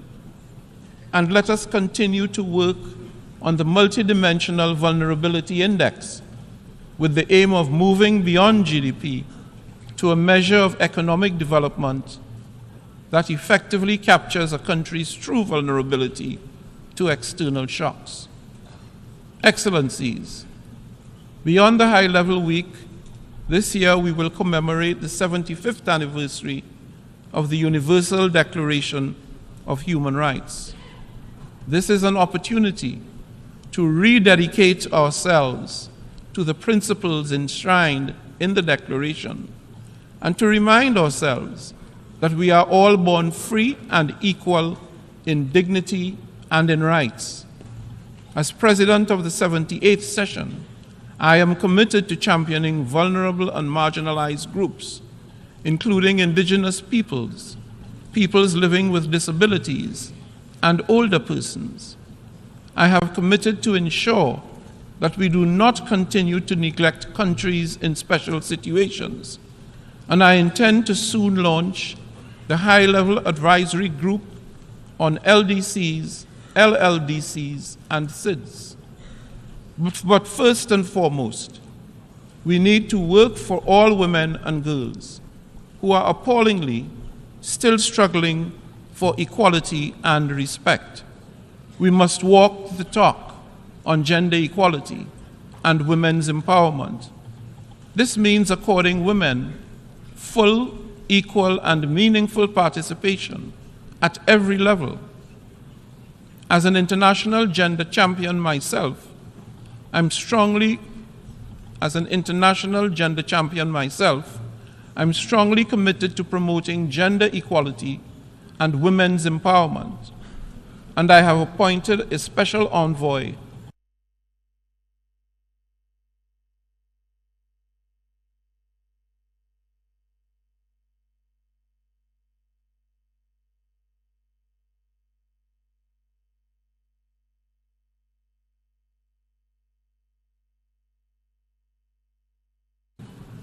Allow me to emphasize this. Despite the many and complex challenges we face, we do have the capacity to effect change, consequential change.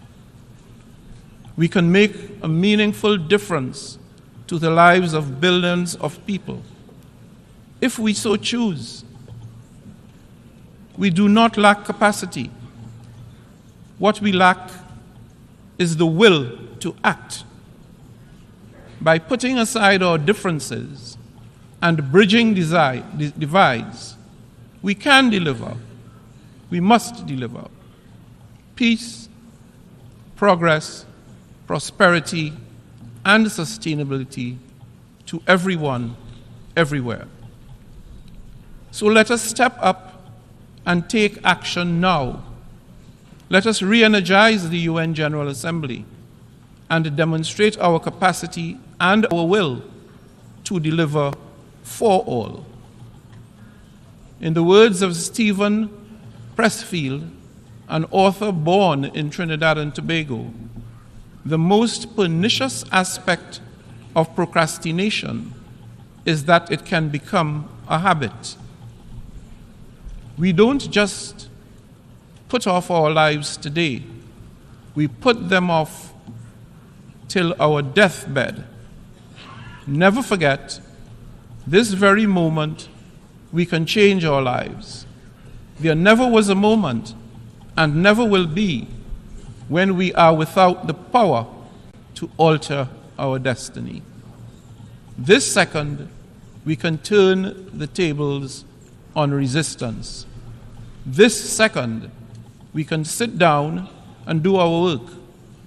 Excellencies, I thank you once again for your support to me and my presidency, and I wish you fruitful, productive, and healthy debate in the coming days. I thank you.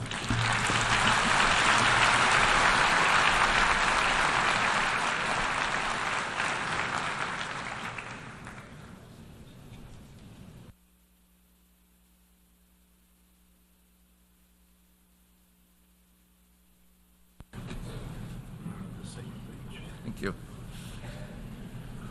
Before giving the floor to the first speaker for this morning, I would like to remind members that the list of speakers for the general debate has been established on the agreed basis that statements should be no longer than 15 minutes to enable all speakers to be heard at a given meeting.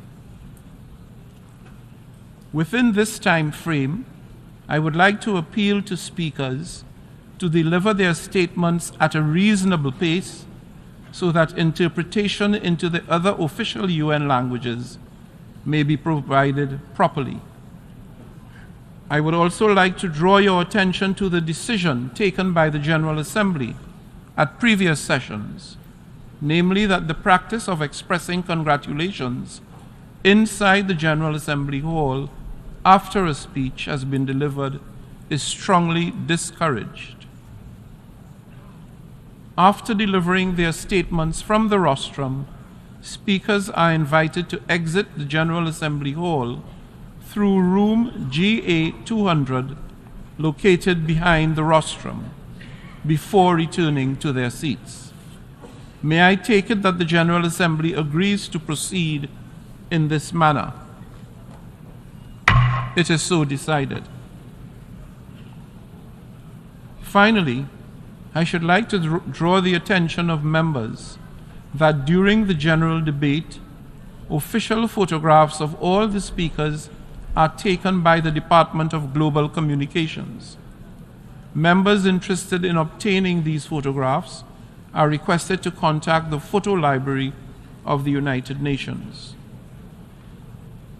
The Assembly will hear an address by His Excellency Luis Inácio Lula da Silva, President of the Federative Republic of Brazil. I request protocol to escort His Excellency. On behalf of the General Assembly, I have the honor to welcome His Excellency Luis Inácio Lula da Silva, President of the Federative Republic of Brazil, and to invite him to address the Assembly.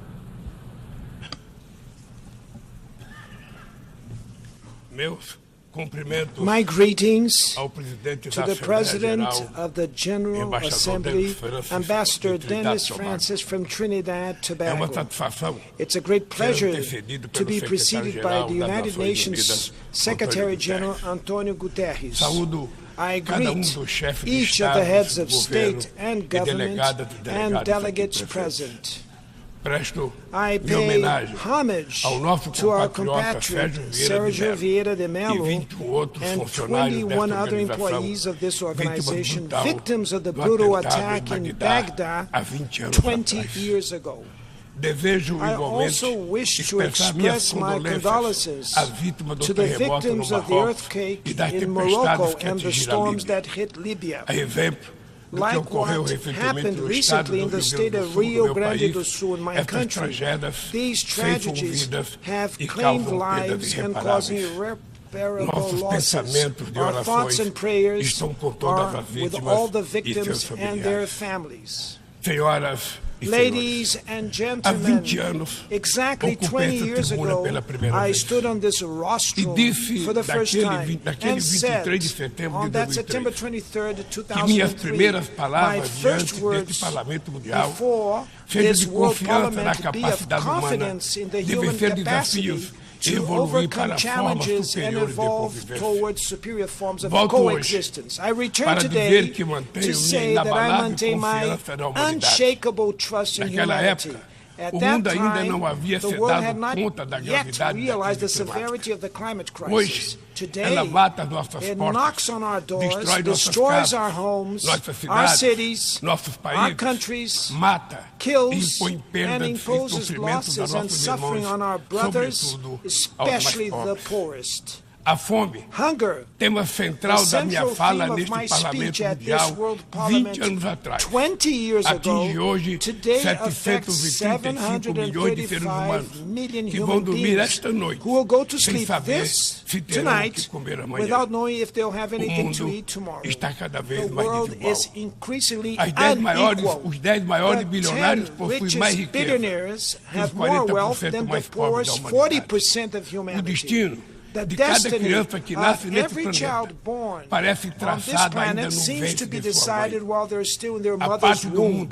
The part of the world where their parents live and the social class their family belongs to will determine whether or not that child will have opportunities throughout life. Whether they will eat at every meal or whether they will be denied the right to eat breakfast, lunch, and dinner every day. Whether they will have access to health care or whether they will fall to diseases that could have already been eradicated. Whether they will finish school and get a quality job or whether they will become part of the countless of unemployed, underemployed, and discouraged people. É preciso, antes de tudo, First of all, we vencer a must resignação overcome que nos resignation, faz aceitar which makes us tamanha accept injustiça such como unfairness fenômeno natural. as a natural Para phenomenon. vencer a desigualdade, falta vontade política overcome inequality. daqueles que There's a governam lack o of mundo. political will from those who Tem govern the horas world in order to e overcome inequality. Ladies Se and hoje eu gentlemen, retorno na if honrosa today I posição de return presidente in do the Brasil, honorable capacity of é President graças of à Brazil, vitória da it is democracia em meu thanks to país. the victory won by A democracy in democracia my country. garantiu que Democracy superássemos o ensured ódio, that a we overcame desinformação hate, e a opressão. misinformation A and oppression. esperança, Hope, mais uma vez, once again, venceu o medo. has won over fear. Nossa missão Our é unir mission o Brasil is to unite e Brazil reconstruir and país rebuild a soberano, sovereign, justo, fair, sustentável, sustainable, solidário, supportive, generoso with e solidarity, alegre. generous O and a Brasil joyful country. está se reencontrando consigo Brazil is mesmo, finding itself com nossa again with região, itself, with our com o region, with the mundo e world, com o and multilateralismo. multilateralism. Como não me canso As I de never repetir, tire o of Brasil repeating, está de Brazil volta. is back. Nosso país está de Our volta country is back para to dar make sua its due devida contributions contribuição ao in enfrentamento facing the major global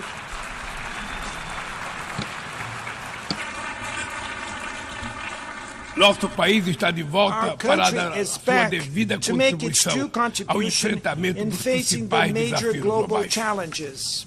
Resgatamos o We have universalismo na reclaimed our nossa foreign política policies externa, marcada por universalism, diálogo respeitoso marked com by todos. respectful A dialogue with comunidade everyone. internacional The está international mergulhada em community is turbilhão de immersed crises in a múltiplas e whirlwind of simultâneas. multiple A and pandemia simultaneous da crises. The Covid-19, COVID-19 crise pandemic, climática the e a climate insegurança alimentar crisis, the e food and energy energética insecurity ampliada por have crescentes been tensões amplified by geopolíticas. growing O geopolitical racismo, tensions. a Racism, intolerância e a intolerance, xenofobia se xenophobia alastram, have spread, ativadas por novas encouraged tecnologias by new criadas technologies created supostamente para supposedly nos to bring aproximar. us closer Se together. tivéssemos que If resumir we em had to uma única summarize palavra these este challenges in a desafio, single word, ela this seria challenge could be called desigualdade. the A reason for desigualdade challenge would be está na raiz inequality. desses fenômenos Inequality is at the ou root of atua this para phenomenon agravá-los. or acts to A aggravate mais them. ampla e mais ambiciosa The ação UN's coletiva da broadest and ONU, most ambitious voltada para o collective action desenvolvimento, aimed at development, Agenda the 2030, 2030 pode se agenda, transformar no could seu turn maior fracasso. into its biggest failure. Estamos We na have metade do período reached de half of implantação the implementation e period ainda muito and are distante still das far metas from the definidas. defined goals. A maior parte dos objetivos de Most desenvolvimento of the sustainable development sustentável goals are caminha moving em at a ritmo slow muito lento. place. O imperativo moral e The político moral and de political erradicar a imperative of pobreza e acabar com eradicating a fome poverty and ending hunger parece estar appears anestesiado. to have been numbed. Nesses 7 anos que In nos these restam, 7 years that a we have redução left, da desigualdade reducing dentro dos inequalities países within entre and eles between deveria countries ser tornado o should objetivo become the 5 core da objective Agenda of the 2030. 2030 agenda. Reduzir a desigualdade Reducing dentro dos inequalities países within countries requer incluir os pobres requires no including orçamento the poor nacionais in e government fazer os ricos budgets pagarem and making impostos the rich pay proporcionais taxes that are ao seu proportional to patrimônio. their wealth. No Brasil, In Brazil, estamos we are comprometidos committed a to implementar todos os implementing 17 all the objetivos de 17 desenvolvimento sustentável SDGs de in maneira an integrada e integrated and indivisível. indivisible manner. Queremos alcançar a We want igualdade to achieve racial racial na equality sociedade in brasileira Brazilian por meio society de through 18º an objetivo que 18th goal, adotaremos which we will voluntariamente. voluntarily adopt.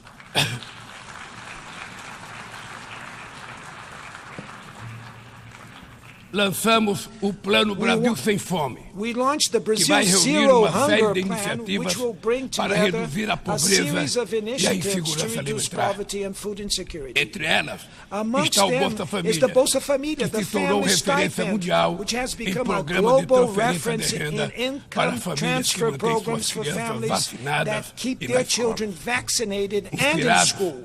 na brasileira Berta Inspired Lutz, by Brazilian pioneira na Bertha defesa da Lutz, a igualdade de pioneer gênero as na an Carta da advocate in ONU, gender equality in the UN aprovamos Charter, a lei we que have torna passed a bill obrigatória that makes a igualdade equal salarial pay between entre women mulheres e and homens men no mandatory exercício when da they mesma perform função. the same role. Combateremos o We shall feminicídio, fight